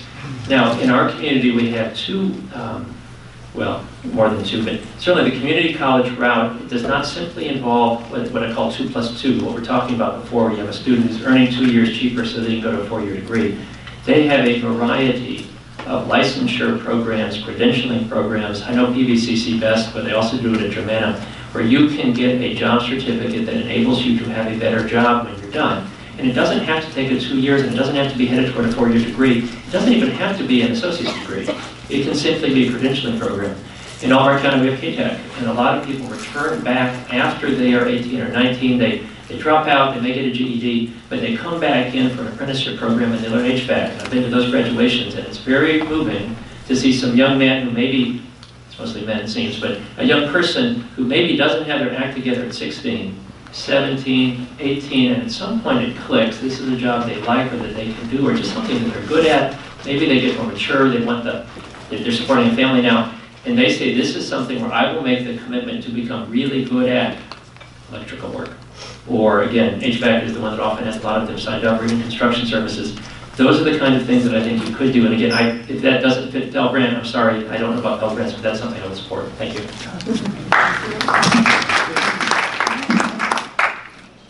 Thank you. Dr. Alcorn? I believe the Pell Grant is a federal program, so I don't know how much control a state legislator would have over it. But in general, I think that we should look at our financial aid and how we can benefit the needs of our current employers, and to make sure that there are financial aid programs available for students to get the certificates and the training that they need to go into these jobs. Currently, they're jobs in computer network maintenance, that is a certificate program. We have network security certificates that are desperately needed. We also have the building trades, as was mentioned. There are a number of careers that are quality, high-paying careers that don't require a college degree. We need to make sure that our students have funding available to afford these programs, both on the state and the federal level. And also to get employers involved, try to encourage employers who have a workforce need to perhaps sponsor students that they would then eventually hire, or hire them part-time and pay for them to go to school part-time, and build an employee from the ground up. Some employers do that. And we need to, as delegates, search out and work with these companies, find out what their employment needs are, and to work with our local training resources to make sure our workforce is properly trained and they can get them in, we can get them into the jobs that they need in our community. Thank you.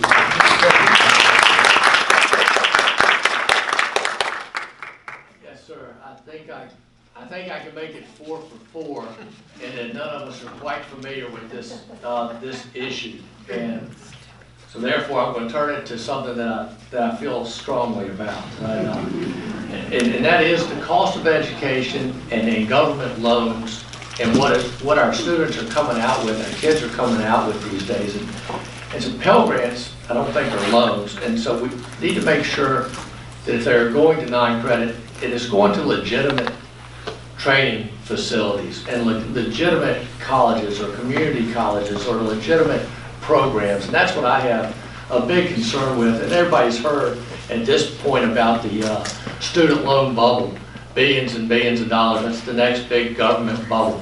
We've been telling everybody they got to go to college for so long and making government loans available to everybody so they can go.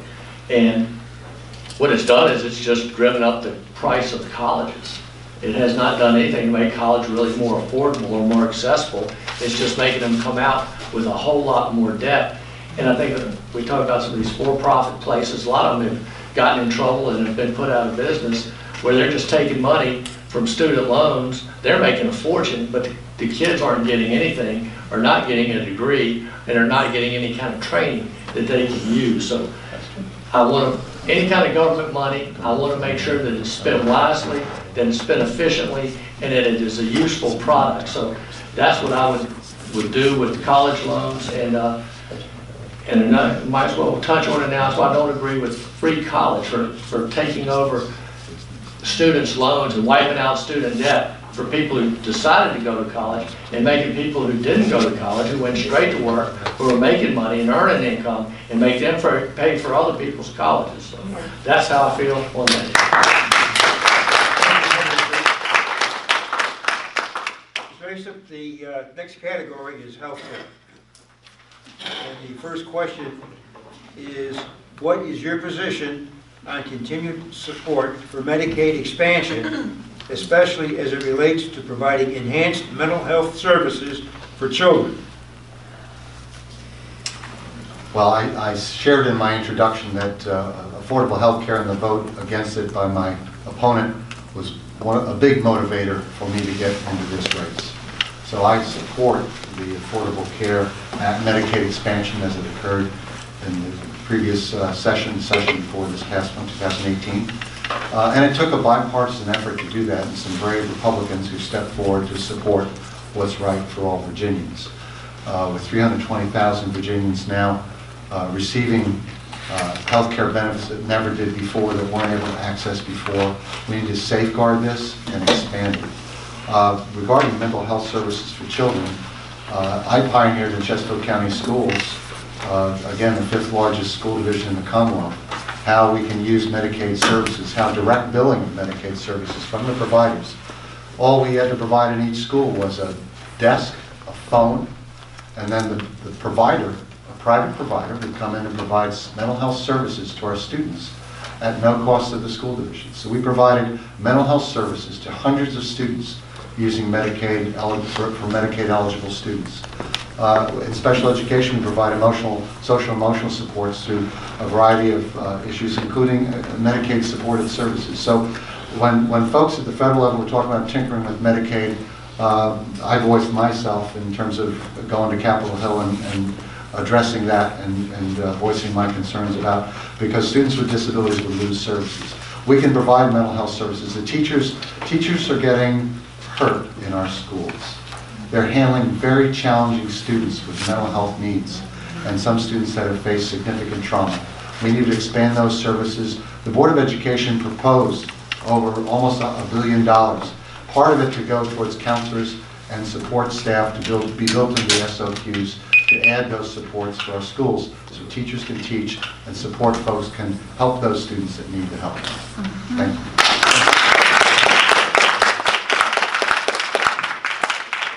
Not support the Medicaid expansion, and I would like to talk about that and also address an assumption in your question that I think actually makes it sound less complicated than it is. So first, I have voted during my 18 years repeatedly to increase the amount of money we spend on Medicaid.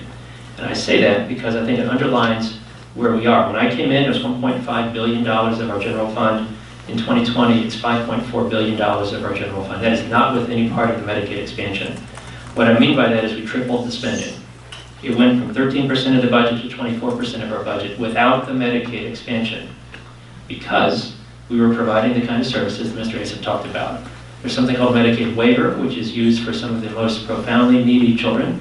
That increased the cost of the Medicaid program. Now, there then came through the Affordable Care Act the issue of Medicaid expansion. What it would do is, I call it taller and wider. If we talk about things having made it taller, we've tripled this funding, this would make it wider. Would it put more people available for Medicaid? Now with that, the Medicaid total spending, which includes both federal spending and then the state spending, almost quintupled. It's gone from the total non-general plus general funds, 3.1 billion to 15.42 billion. Now, I don't know anyone, and of course all the federal money is being borrowed, I don't know anyone who credibly says this is a sustainable model. It just isn't. Now, I would love to be wrong. I'm hopeful that long after I'm out of the General Assembly, that there will not come a time when someone says this spending is unsustainable, but it's already moved from 13% of our budget to 24% of our budget. When you ask about where does that money go, when I talk about how we more than double spending while I'm there and ask where it goes, this is one of the places that it goes. And so, ladies and gentlemen, I do think there's going to come a time when, having made it available to many, many more people, it is not available to some of the people that really, truly need it, which we have been providing over the last 18 years, but I'm not sure will be available there in the future. Thank you.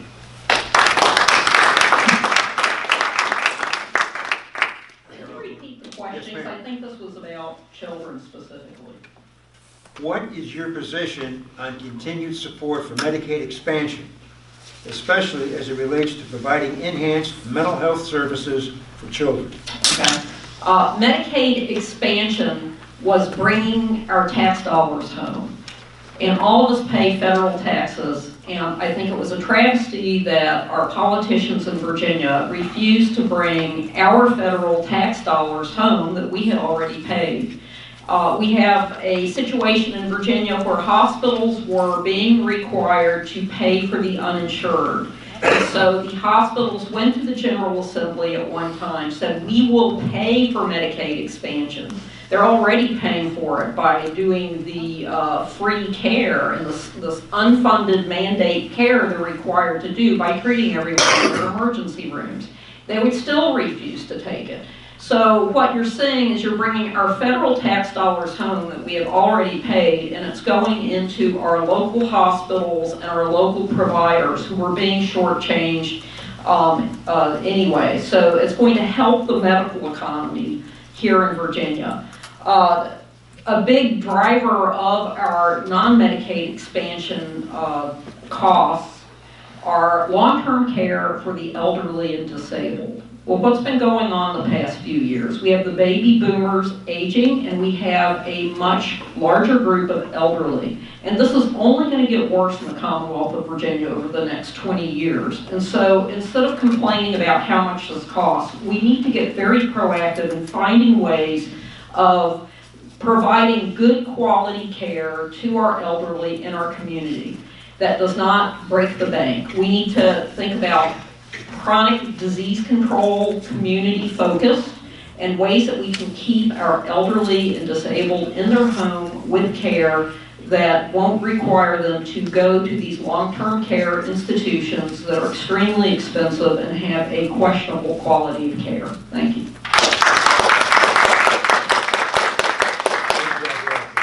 Senator Peake? Yes, sir, thank you. First, Medicaid expansion, and I voted against Medicaid expansion. I was in session for 2 years and voted against it both years. My concern, as Delegate Bell said, is the cost of this program and the sustainability of it. This is actually federal money, the expansion part is. And this is what gets me mad. The feds don't have any money.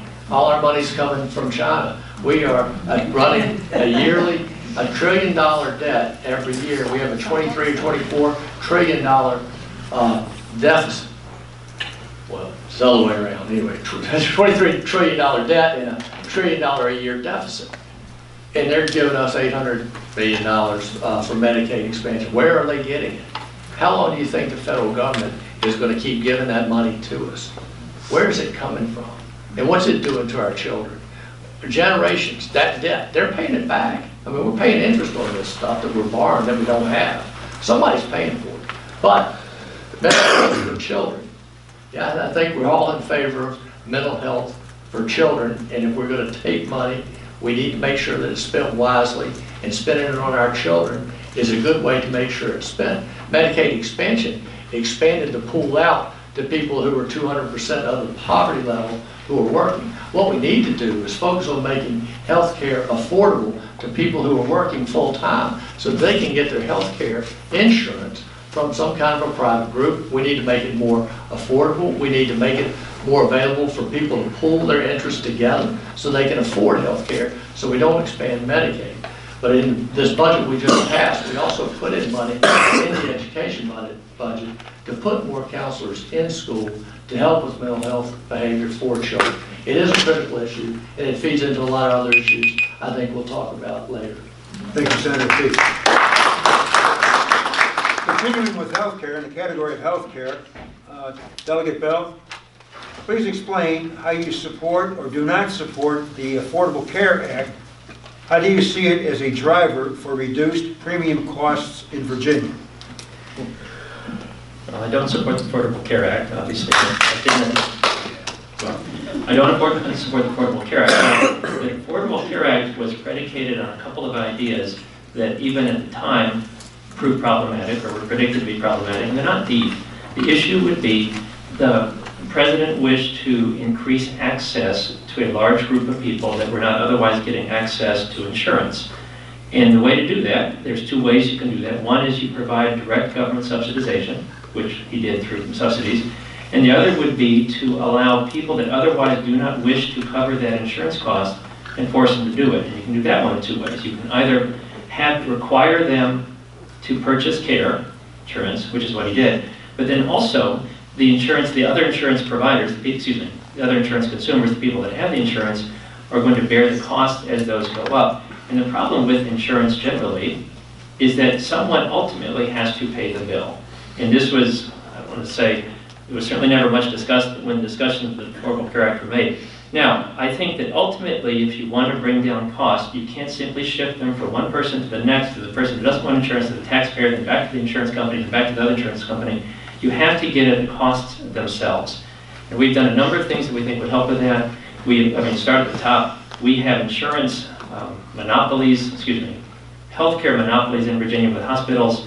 We would like to, they're called COPNs. We'd like to abolish that or certainly minimize that as much more than we do. We can address issues like trying to get at, tort reform, which increases medical costs by requiring defensive medicine. There are another number of other things we can do that would decrease the cost of healthcare in Virginia. That's ultimately what we need to do if we want to keep insurance rates down. Thank you. Dr. Alcorn?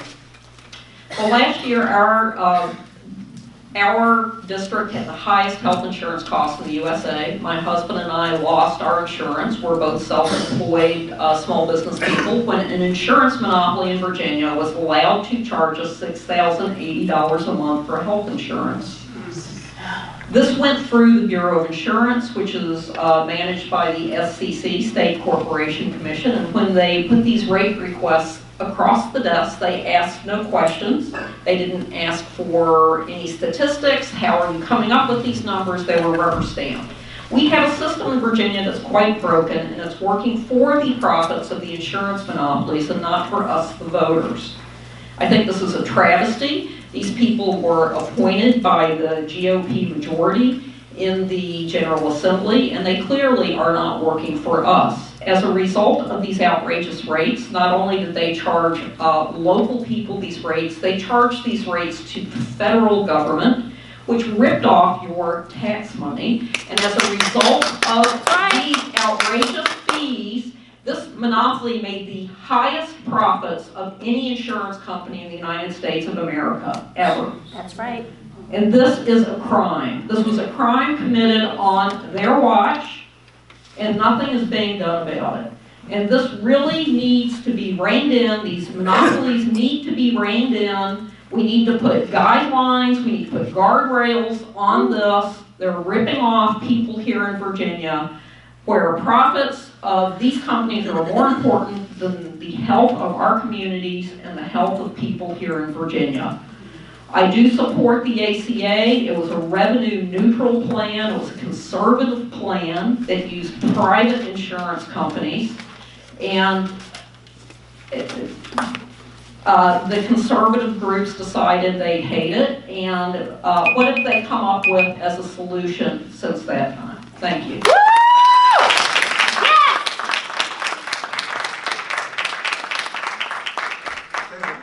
Yes, sir. Thank you. I think I've got this one as well. The ACA. Well, ACA, of course, was a federal program by President Obama, the Democrats who were in control of the federal government at the time.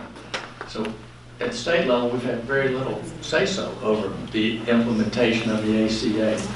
I will just say Dr. Alcorn was complaining about the cost here. And I remember reading about it. Well, that was because of the ACA. That wasn't because of the insurance people that were on the insurance board of Virginia. No. It came about the cost of the ACA.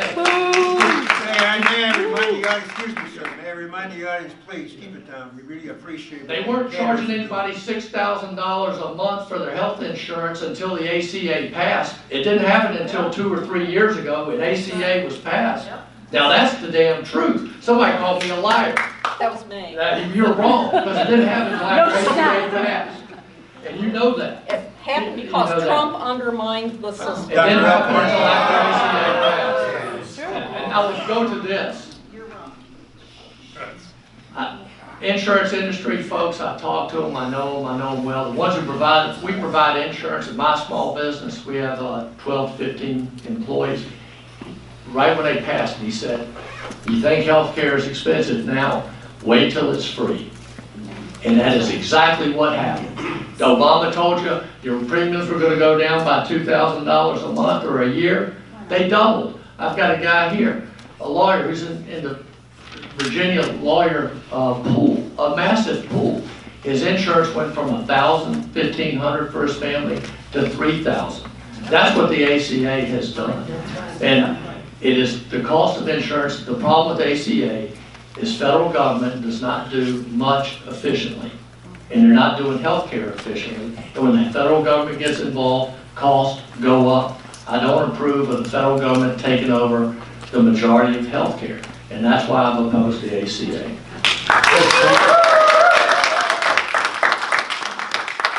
I'd just like to remind the audience right now to respect the views of each of the participants in the forum. And once again, it's a reflection and choice. You'll make your vote heard on November 5th. But give an opportunity to each of the forum members to participate. Because My hat's off. This is really a wonderful display of democracy in action. This is what it's all about, folks.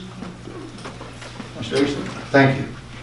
The ACA, as originally planned and enacted, was actually a conservative, actually favored by the Hoover Institute, which is a conservative think tank, as a market-based way to deliver healthcare services to more Americans. And what that is, as Delegate Bell stated, is mandating more folks' participation, because just like car insurance, you need good drivers in there to reduce rates for some of the drivers that are not that good, because the pool is important. Having a pool of more Americans creates a bigger marketplace. What we haven't done, because ACA has been undermined at the federal level for the last couple of years, 3 years, and so we've seen ACA, the mandate, taken away, which reduced the healthy Americans who are part of that, and that does drive up costs, because you have sicker folks, older folks, poorer folks, who need health insurance, and it is more complicated and more expensive for those. So there are market-driven reasons why healthcare has gone up and happened to go up during ACA, and since ACA has been shotgunned shot with holes to make it more costly. So there are other reasons besides the fact that it's just ACA. It's because it's been undermined tremendously at the federal level and the local level. And I remember hearing discussions I've lobbied in the General Assembly for 3 years for special education, and I heard the discussions in the hallways about this is really political, it's really against Obama, we can't have this is Obamacare we want to fight against. So it was really political, and I understand that. But we need to fix Virginia's broken system, because when I talk to a 23-year-old food server in a restaurant whose insulin prices have gone up 800% over the last 3 years, and we've got some secrets in terms of pharmaceutical companies and insurance companies taking advantage of this health system that is really a mess, a mosaic of a mess to begin with. So thank you very much.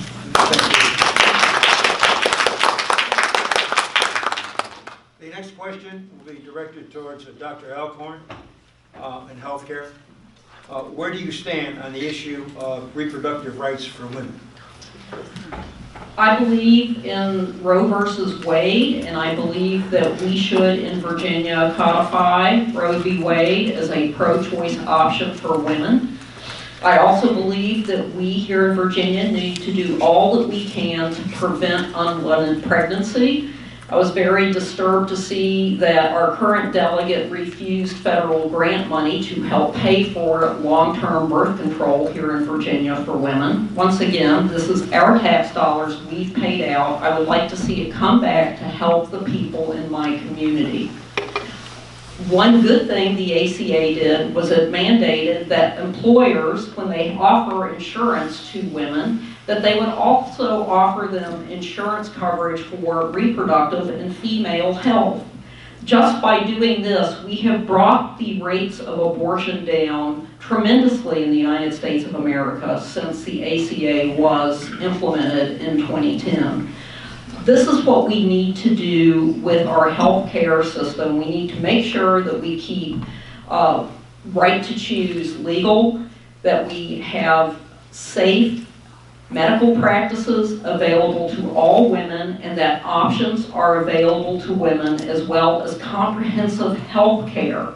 Once again, the GOP this year in Virginia voted to remove protections for women who want to buy insurance. They wanted to remove women's health care from policies that are sold here in Virginia. And that's discriminatory. We have health care needs, they need to be covered, and it should not be a political issue that is decided by the General Assembly. It should be decided between women and their physician. Thank you.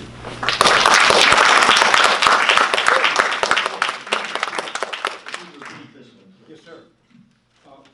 Where do you stand on the issue of reproductive rights for women? Well, I don't have any problem whatsoever with reproductive rights. I don't interfere with women's reproductive rights. I don't have any say-so on their contraception or what doctors they see or who they see or what doctors would want to do. But what I do stand for is when a baby is conceived, protecting the right of that baby. So that's not reproductive right, that's protecting the life of the unborn, and I'm 100% for protecting the right of the life of the unborn. And I think it's one of the most important things that we do as a society is protecting the people who can't protect themselves. As a father of 5, when you go in there and you have the ultrasound and you see that heartbeat, that's a life, and it's a life that needs to be protected. And as a member of the General Assembly, I will stand for protecting the right of that unborn child. That is not a woman's reproductive right. That is a separate living being that we need to protect, and that's where I stand on that.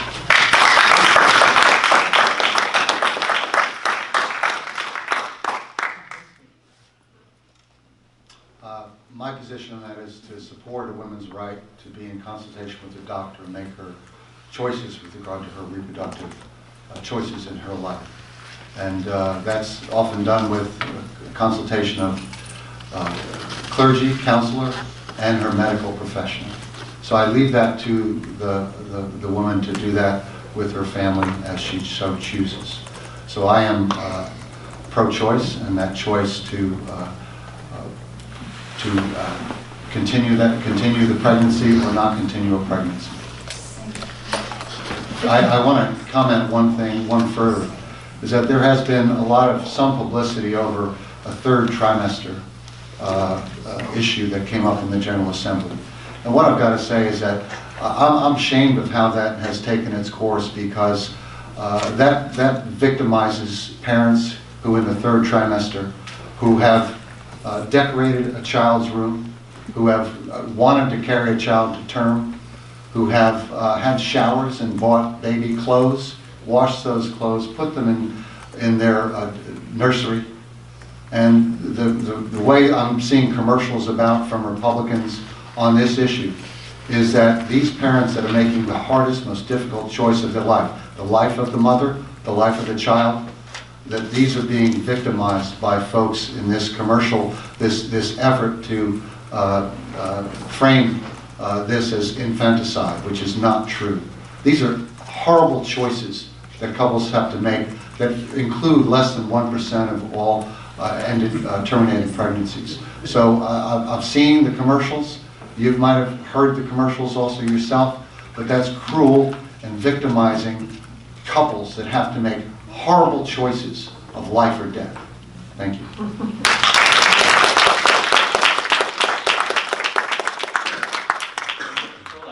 And I would share some of the comments that Senator Peake made about a distinction between contraceptions, and then abortions. Now, I do think there are some fundamental moral issues in an abortion that are different than other healthcare decisions that are being made. I would draw a distinction with Mr. Asip.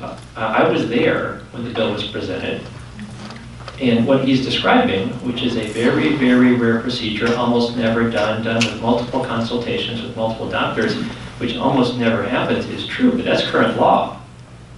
It wasn't Republicans that wanted to change that law. It wasn't Republicans that are trying to make it more difficult.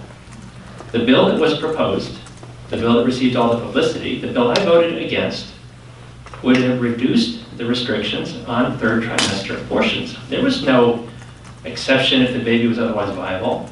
There was no exception that said, maybe it'll be okay if. No, this was simply to reduce the number of restrictions that were there. If you like current law, if you think it should be very, very rare, taken very, very seriously, treated differently than other medical procedures, then you do want to vote for the Republicans. I understand that if you consider yourself pro-choice, and if you thought that bill was a good bill, then by all means, that's some place where we have differences among us up here, and you can take that into account when you're in the voting booth. But I do think this is a sort of a deep and fundamental issue. Obviously, babies at that stage, I would hope we don't argue about whether they're called babies or fetuses. That is a viable child at that stage. Thank you.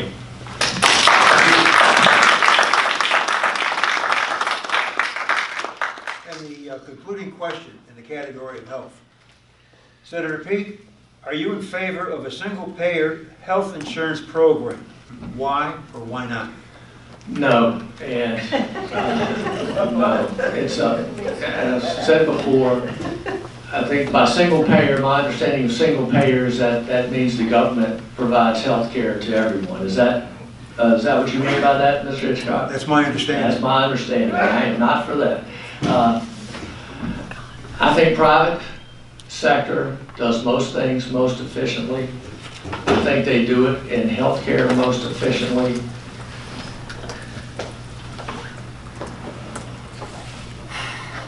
We are the greatest provider of healthcare of any place in the world.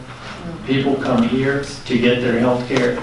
Billionaire Saudis come here to get their cancer treatment, to get their heart transplants. We're not going to France. You might go to Canada to get some drugs because they're cheap. We've got a real problem with our pharmacy issue, and that is a problem with how much drug costs. But we also we have the greatest research, the greatest hospitals, the greatest surgeons. And that's because we've got a private sector healthcare industry. And it's just the government is not going to be able to do it. And point me to one thing they do efficiently.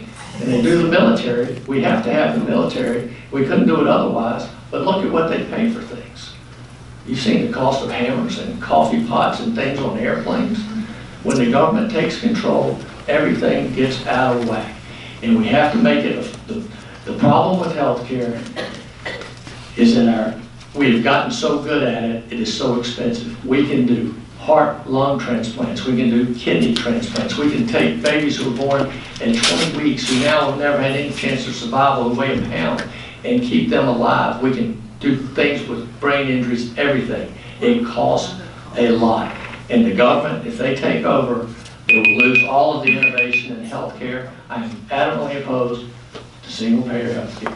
Thank you so much.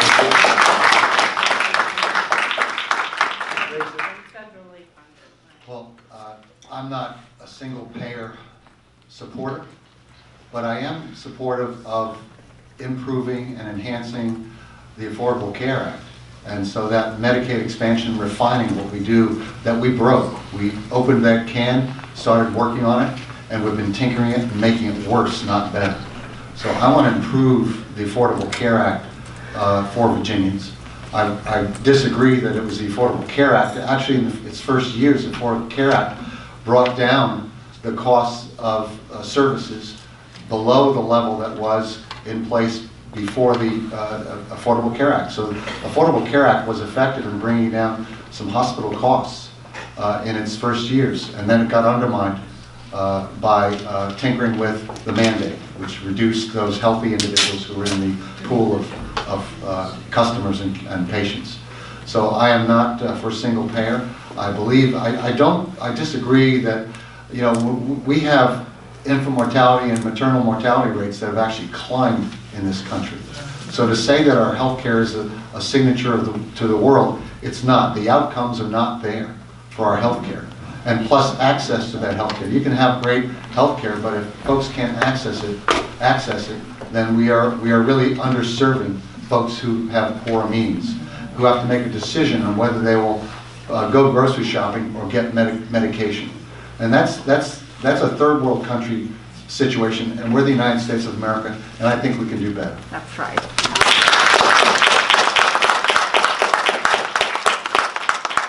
I'm not in favor of single payer, and I think that it would exacerbate some of the issues we've been talking about already. And I keep bringing them up only because I think they're necessary to understand what's happening to healthcare costs in Virginia, which would be, again, with Medicaid expansion. During my tenure, Medicaid, federal and our state spending has gone from $3.1 billion to $15 billion. And I say that because there is no one who looks at the chart, I've got a neat chart to show you, thinks that spending is sustainable. And that's Medicaid, which is a proportion of the overall national health care spending. By no means is it as vast as if we do Medicare for all. And Medicare for all is the second problem, which is that Medicare only pays for 70% roughly of the actual health care costs assessed. The subsidization comes from everybody else. Now, the Affordable Care Act disguised this cross-subsidization by the very thing that Mr. Asip is honest enough to describe. But let's be clear. What he is saying is that you would bring people in and they would have to pay for the health care received by someone else. Now, you can either do that through taxes, single payer, or you can do it through a system that requires people to buy insurance that they otherwise don't want. Either way, it's the same thing, which would be someone's got to pay for the health care. Now, the concern would be multifold. The first would be, even if you decide you're going to raise the taxes necessary to pay for single payer right now, it's a dynamic model, meaning it goes up. And if you don't have to pay something, all the reforms that we talked about in Medicaid and didn't do, and Medicaid expansion occurred, are not being discussed seriously as part of Medicare expansion. And so it's not just that it would be expensive on day one, it's that it would be much more expensive on, I don't know, day 365 a year in. 5 years in, it would be higher still. We are on a trajectory in Virginia just with Medicaid, and again, it's gone from 13% of the budget to 24% of the budget just in my tenure, to do the same thing at the federal level with Medicare for all or single payer.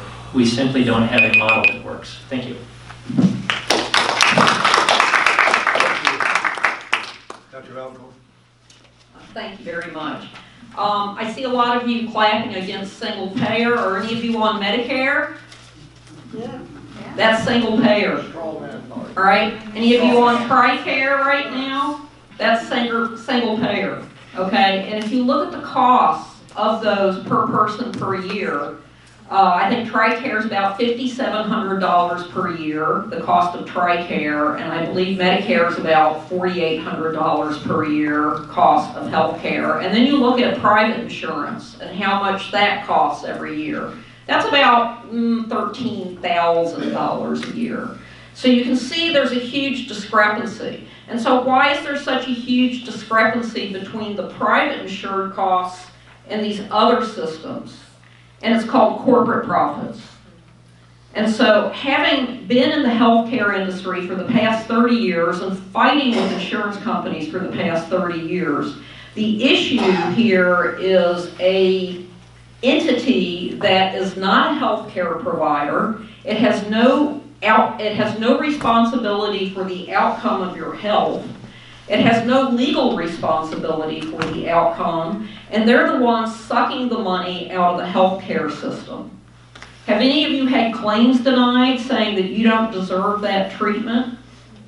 Right, everyone here has. Okay, that's an insurance company practicing medicine, and they're not held legally responsible for that. So we have a very broken system in this country where you have this profit center who is taking no responsibility for your health care, siphoning the dollars of your health care out, and creating this very expensive, unsustainable system. So I think there's a lot that we can do with government guardrails to help make health care more affordable. Thank you.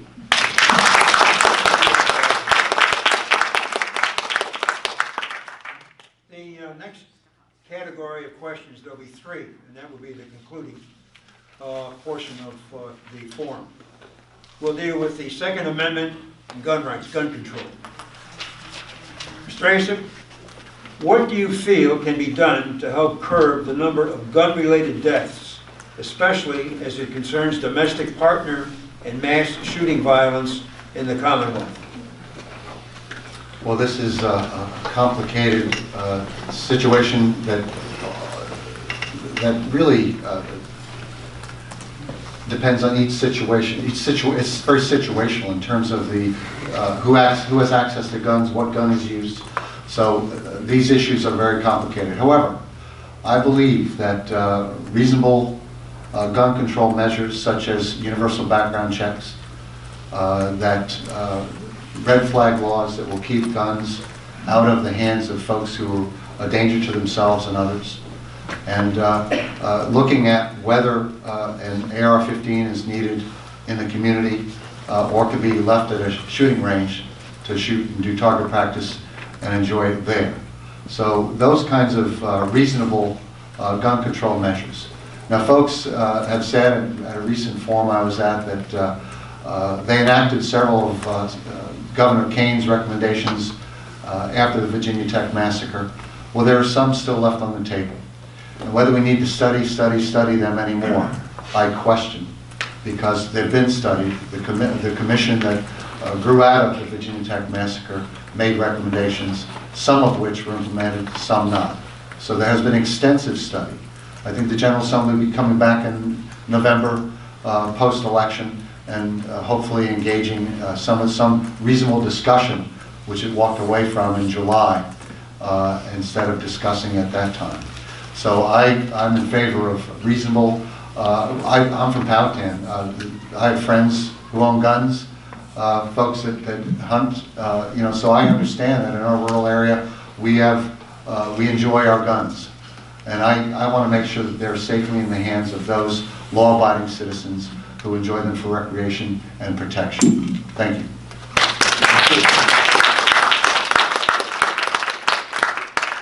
So I have a following approach. I would like to focus our energy and attention on those very, very small minority proportion of people who use firearms to hurt other people or themselves. Now, the first would be to enforce existing laws and to resist the siren song that everybody who commits a felony shouldn't have it enforced against them. If you look at the shooter at Dayton and at Parkland, now I'm reading from media reports, but it would appear to be that they committed offenses as juveniles that would constitute felonies in Virginia, and had they committed them here and had they been prosecuted and not diverted, would have been felons and not allowed to have the guns. That's the first thing. The second thing is, I think we should hold people accountable for the acts that they do. There was a program that we studied down in Richmond which has had very, very significant good impacts called Boston Ceasefire, where they went into Boston and they identified the tiny number of people that are either likely to kill someone or be killed by someone, and often it's a crossfire situation. They brought them in, they met with them, they treated them with respect. They said, we are tired of working with you in this way. Why don't we show you this other door? Why don't we say, here are some services that are available if you will stop committing gun crimes. And if you keep committing gun crimes, we will lock you up. Extraordinary results. There's been tried in other counties. I have the number here at 63% reduction in youth homicides. The third is I think we should continue our work on mental health care. Now, in Virginia right now today, and I have it written down, we have the ECO, Emergency Custody Order, and TDO, Temporary Detention Order procedure, where, quote, there's a substantial likelihood that as a result of mental illness, the person will in the near future cause serious physical harm to himself or others. This is something that allows someone to go to the magistrate if they think their neighbor, their colleague, their coworker meets that criteria, or the cops can do it themselves, called a paperless one. And they take the person away from the guns. They literally pick them up, they bring them before a judge, and before the person is released, the judge decides that they should be committed. If committed, they're not allowed to have guns, and police can use a search warrant to go get them. That's what I would like to do. Thank you. Well, obviously, these existing things, these existing laws aren't working too well in some communities, or we wouldn't have seen what happened in Virginia Beach. This is what, 12 years after Virginia Tech, and Virginia's still dealing with these issues. Number one, we need to fix our background check system. We need universal background checks. Number two, I think that we need to remove guns from people who have restraining orders against them. These people have already had due process. They are a hazard already, and that they're allowed to keep weapons is ridiculous, and it's causing women and domestic partner abuse and people to die and get hurt. I think that many people in the community would benefit if we had a red flag law, so that if you had someone who was suicidal or a threat to others, that while they're getting their treatment, that the police can go pick up their firearms until a doctor has declared that they're safe and there's been a hearing, a due process situation before they get their guns back. With our mental health system right now, and a lack of hospital beds in Virginia, people are not being held. They're being released nearly immediately out to outpatient treatment in the community. And these people have free access to firearms. So I think those are something that need to be fixed. And also, let's address high-capacity magazines. These are military weapons. They were designed for the battlefield. They were not designed to be civilian weapons. And so I think that we should ban high-capacity magazines because if you are a hunter or you are using a gun for self-protection, if you do not hit your target in 5 bullets, that gun is not doing you any good anyway. Thank you.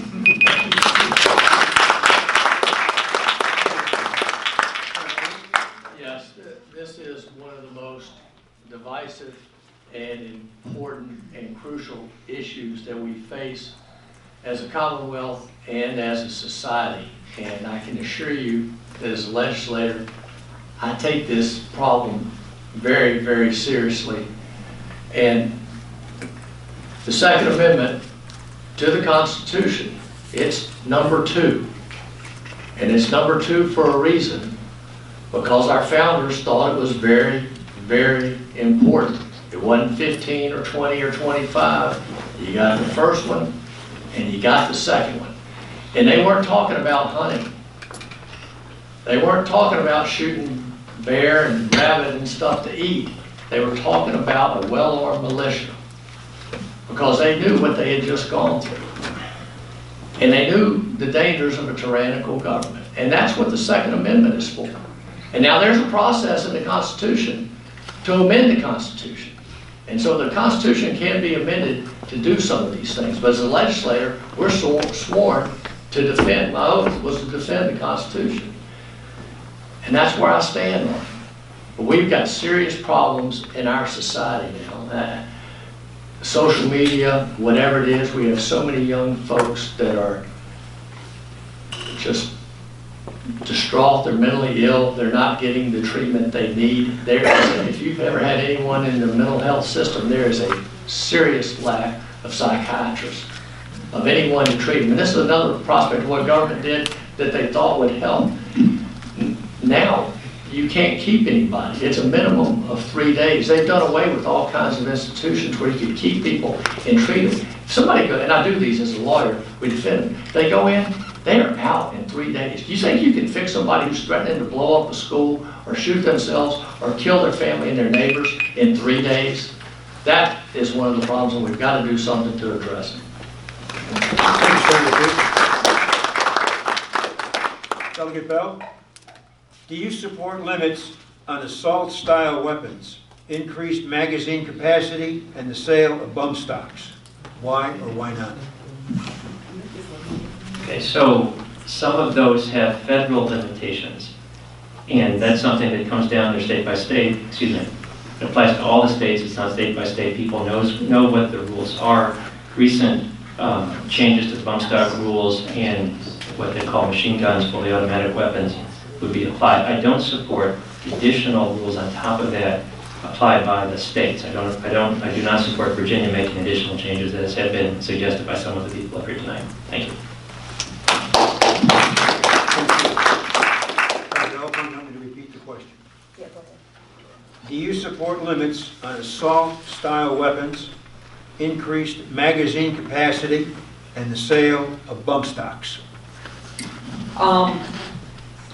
I do support banning bump stocks in Virginia. I think we had a federal rule, but that could be changed very quickly on a whim of the executive in office. So to protect us here in Virginia, they used to talk about states' rights, but that's apparently not popular anymore. But here in Virginia, we can pass laws that will protect us here in our communities. I think we should ban bump stocks.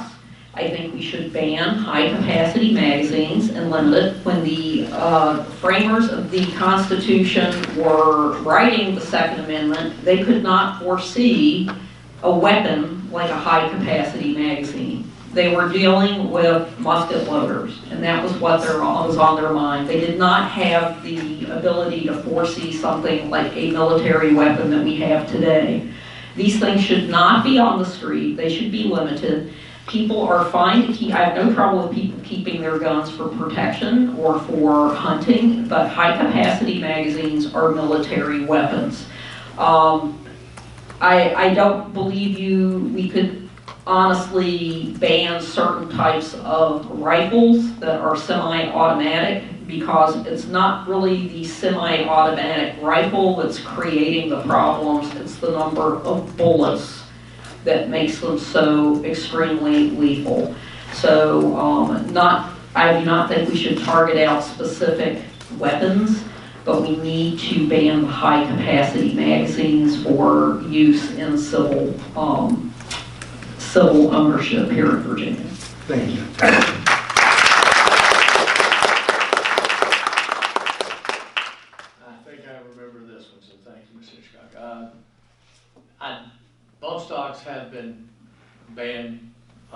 really at this point, I do not support any state action at this time. I still believe in states' rights, so thank you on that.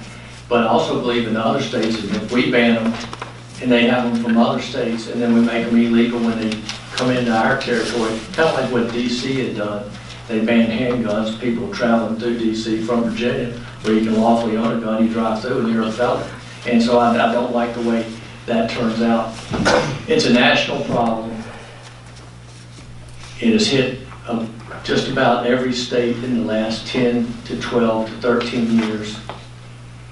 We have to take action as a country to look at what is causing these problems, the mental health issues, the spotting the people. We have the ECOs and the TDOs here.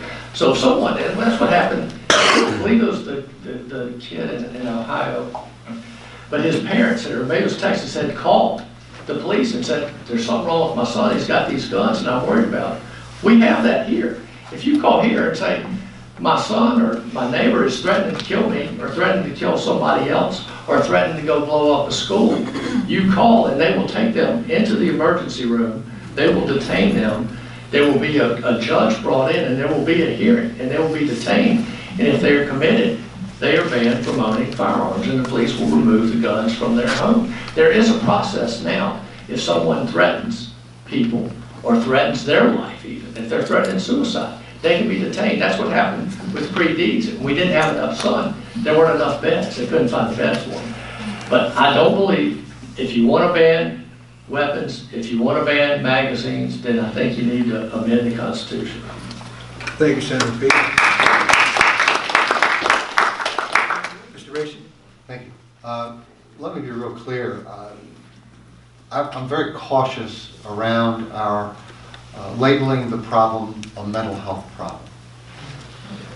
Because except for the perpetrator in Virginia Tech, from what I'm understanding from the National Association of Mental Illness, is that few, if any, of the prior mass shooters were diagnosed with any mental illness. Okay?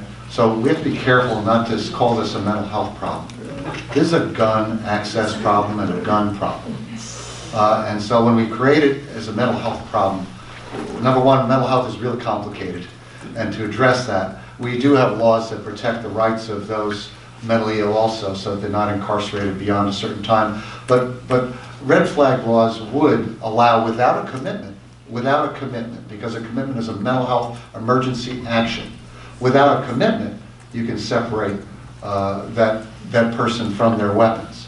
And I'll share a personal story. I intervened when I got a phone call from a relative at 11 o'clock one night that said, I've got a 38 going and I'm going to do some damage with it, and I'm not sure if it's going to be me or someone else. So that person was in Pennsylvania.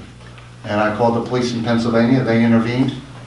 They arrested this family member, took them in overnight and said, Mr. Asip, you need to come here because you have to testify at a hearing at 7:30 in the morning. So I drove through the night and went to Pennsylvania and provided testimony and recounted with a judge, a hearing officer and a judge, what happened. And that was before, there was no separation of weapons that time. There required a commitment. And it shouldn't require a commitment to separate a person who's otherwise expressed a danger to themselves or others who may not be mentally ill. So there's some nuances here that I don't want to blame mentally ill for this and call that a mental illness problem. It's not. Thank you.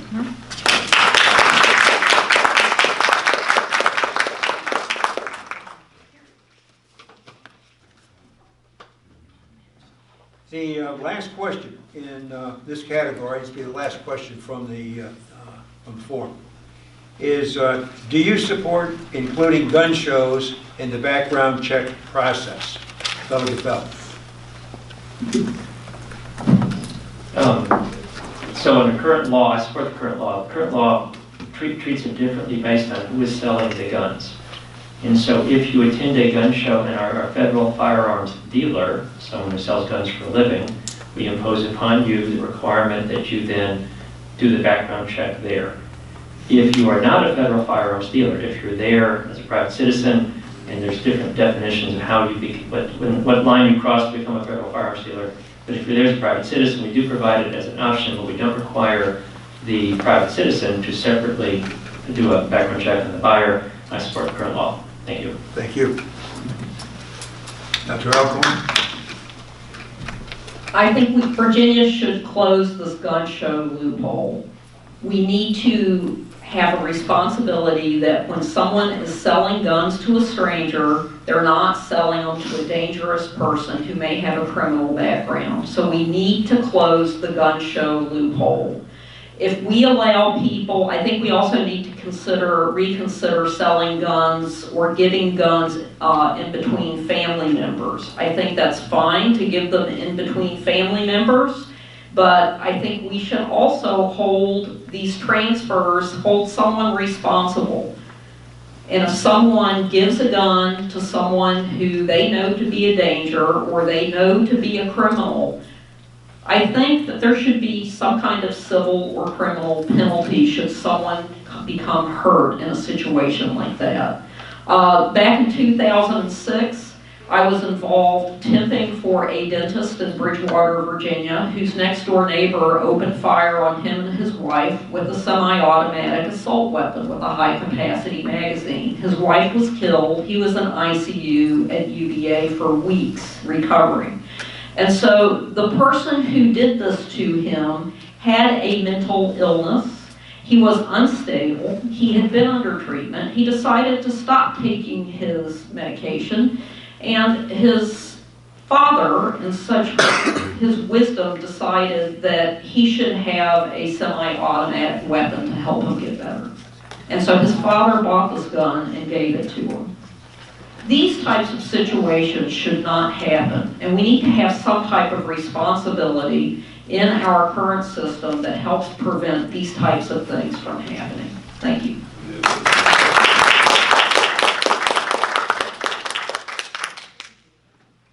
My turn. Yes, sir. Are we going to have closing? Yes. Okay. We've been hearing about the gun show loophole really since Virginia Tech, and the perpetrator of Virginia Tech didn't get his gun at a gun show. I think in almost all of these mass murders that we've had, I don't know if any of them have gotten their gun at a gun show. I think one or two of them, there was a military one in Texas who shouldn't have had it, but the military didn't report his violent crime, and so he didn't show up on the check that they ran. And then two of the recent ones were, I believe Delegate Bell mentioned, they were juvenile felons, and the juvenile felonies did not make it onto their background check. So I don't support the gun show loophole. That is not the problem. That is not where the mass shootings are coming from. And with Mr. Asip, I understand what you're saying about the mental health issue, and that's the other problem. We don't want to label people and prevent them from getting help that they might need, and we don't want to discourage people from getting treatment, but they are going through a crisis, even though they may have had no mental health diagnosis, no mental health treatment, but they are going through a crisis because unless they're just committing a murder, someone they don't like in self-defense, or somebody's done something they weren't going to shoot them. But sane people who are not going through some mental health, they don't gather thousands and thousands of rounds of ammunition and sneak their way into a hotel and open up on a country music concert. They don't gather weapons and go in to a music show in California and shoot people up at a festival. These are mentally ill people, most of them, especially the young ones. They've done stuff on social media, Facebook. People know that there's something going on, and they're brought from the authorities. Mr. Asip? Yes, I believe it, and you know, there's not going to be one fix to this complicated gun violence problem that we have in this country. So, you know, I'll agree that restricting or having some control over the transfer of guns at gun shows and having a more robust gun background check at all transfers of weapons is going to fix the gun violence problem in America. There are other factors, many factors that are personal factors, and in some cases there are mental illness factors, I'll say that. But to say that we can't have universal background checks even at gun shows, I disagree with that. I think that it's a fair and reasonable thing to do. It's not restricting any lawful person's access to the guns. To say to our fellow hunters and gun owners, we ain't taking your guns. We're going to do universal background checks that are reasonable measures to help keep our communities safe. Thank you. And now, in conclusion, I'd like to give each of the forum members a 2-minute summary of their position, starting with Mr. Well, hello. It's been a great conversation. I've really enjoyed the questions, so thank you. I heard that many of them came from this community, so thank you for the good questions that challenge us to articulate our ideas and share them with our citizens, and learn from those questions too that challenge us. Like I said, I'm a career educator. I'm a family guy. I've got a lovely wife and two adult children. Family's very, very important to me, and ensuring the well-being and opportunities for Virginia families is what I'm all about. I have 2 precincts in Fluvanna. I have Columbia and Fort Union. So everyone else can leave. But talking to all, if I'm a delegate, we would serve all Virginians, and that's the goodness of this collective legislative body. So we would represent all Virginians and all folks in our jurisdictions. But I really entered this race because I felt that we needed a better dialogue and reaching across the aisle to work through and get problems solved for our communities. I have a 38-year career of getting things done for kids and families in challenging circumstances. I've had 3 years where I advocated for special education in the General Assembly and grew to become a resource for other legislators in that area. And learning that how the sausage making happens with the legislative process and having impact on changing the course of bills through the committee process and through the General Assembly is something that I've learned a bit about and looking forward to learn more about. I'm a lifelong learner. I enjoy a good laugh, and I want to serve this community with distinction as your next delegate in the 65th House of Delegates. Thank you very much for your time tonight.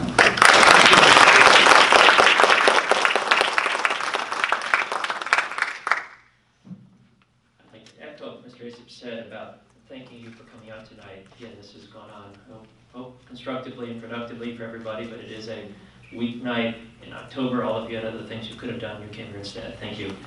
I hope, sort of as this conversation has gone through, that people have sort of listened to the challenges we are facing, because I think we are going to be facing some unusually challenging times just in the next 2 years, but certainly if you stretch it out 2, 4, 6 years. There are aspects of the Virginia law, society, the Commonwealth that have not happened by accident, and we talked about one at first, which was our #1 business rating. That's a result of a large number of votes, policies, budget amendments, one by one of which might look good, but in aggregate would have made it much harder for Virginia to be pro-business. We spent some time talking about public safety. Virginia has the 4th lowest violent crime rate in the country. The only ones ahead of us are Maine, Vermont, New Hampshire. Now, those are not like us at all. In fact, if you look at all the states in the Union, Virginia is a clear outlier in violent crime. We have the lowest recidivism rate in the country. These are not by accident. This is a series of votes, many of which I'd like to think were policies that I supported, but those mean fewer crimes against Virginians. We're the 2nd safest schools in the country. That, again, is a series of votes and bills and approaches to juvenile justice and bullying and all these other things, but we got the 2nd rating out of 51 states in D.C. These are not automatic. They will not simply arrive year after year if we don't fight to keep them. We are looking at budgetary issues. You heard a number of proposals tonight. We can't pay for them all. We just can't. And so those of you who liked every single funding proposal you heard tonight, more power to you, but we don't have the money for those. And so we need some guidance from you on which ones are most important. I like increasing teacher pay, and I like preserving mental health money for those that really need it. Those are things we can prioritize. That's what I'll continue to vote for if you would like to make it into Richmond. Thank you.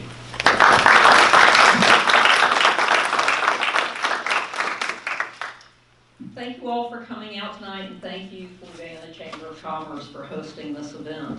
As you can see, we all differ quite a bit in some of our thoughts and policies. We're hearing a lot how businesses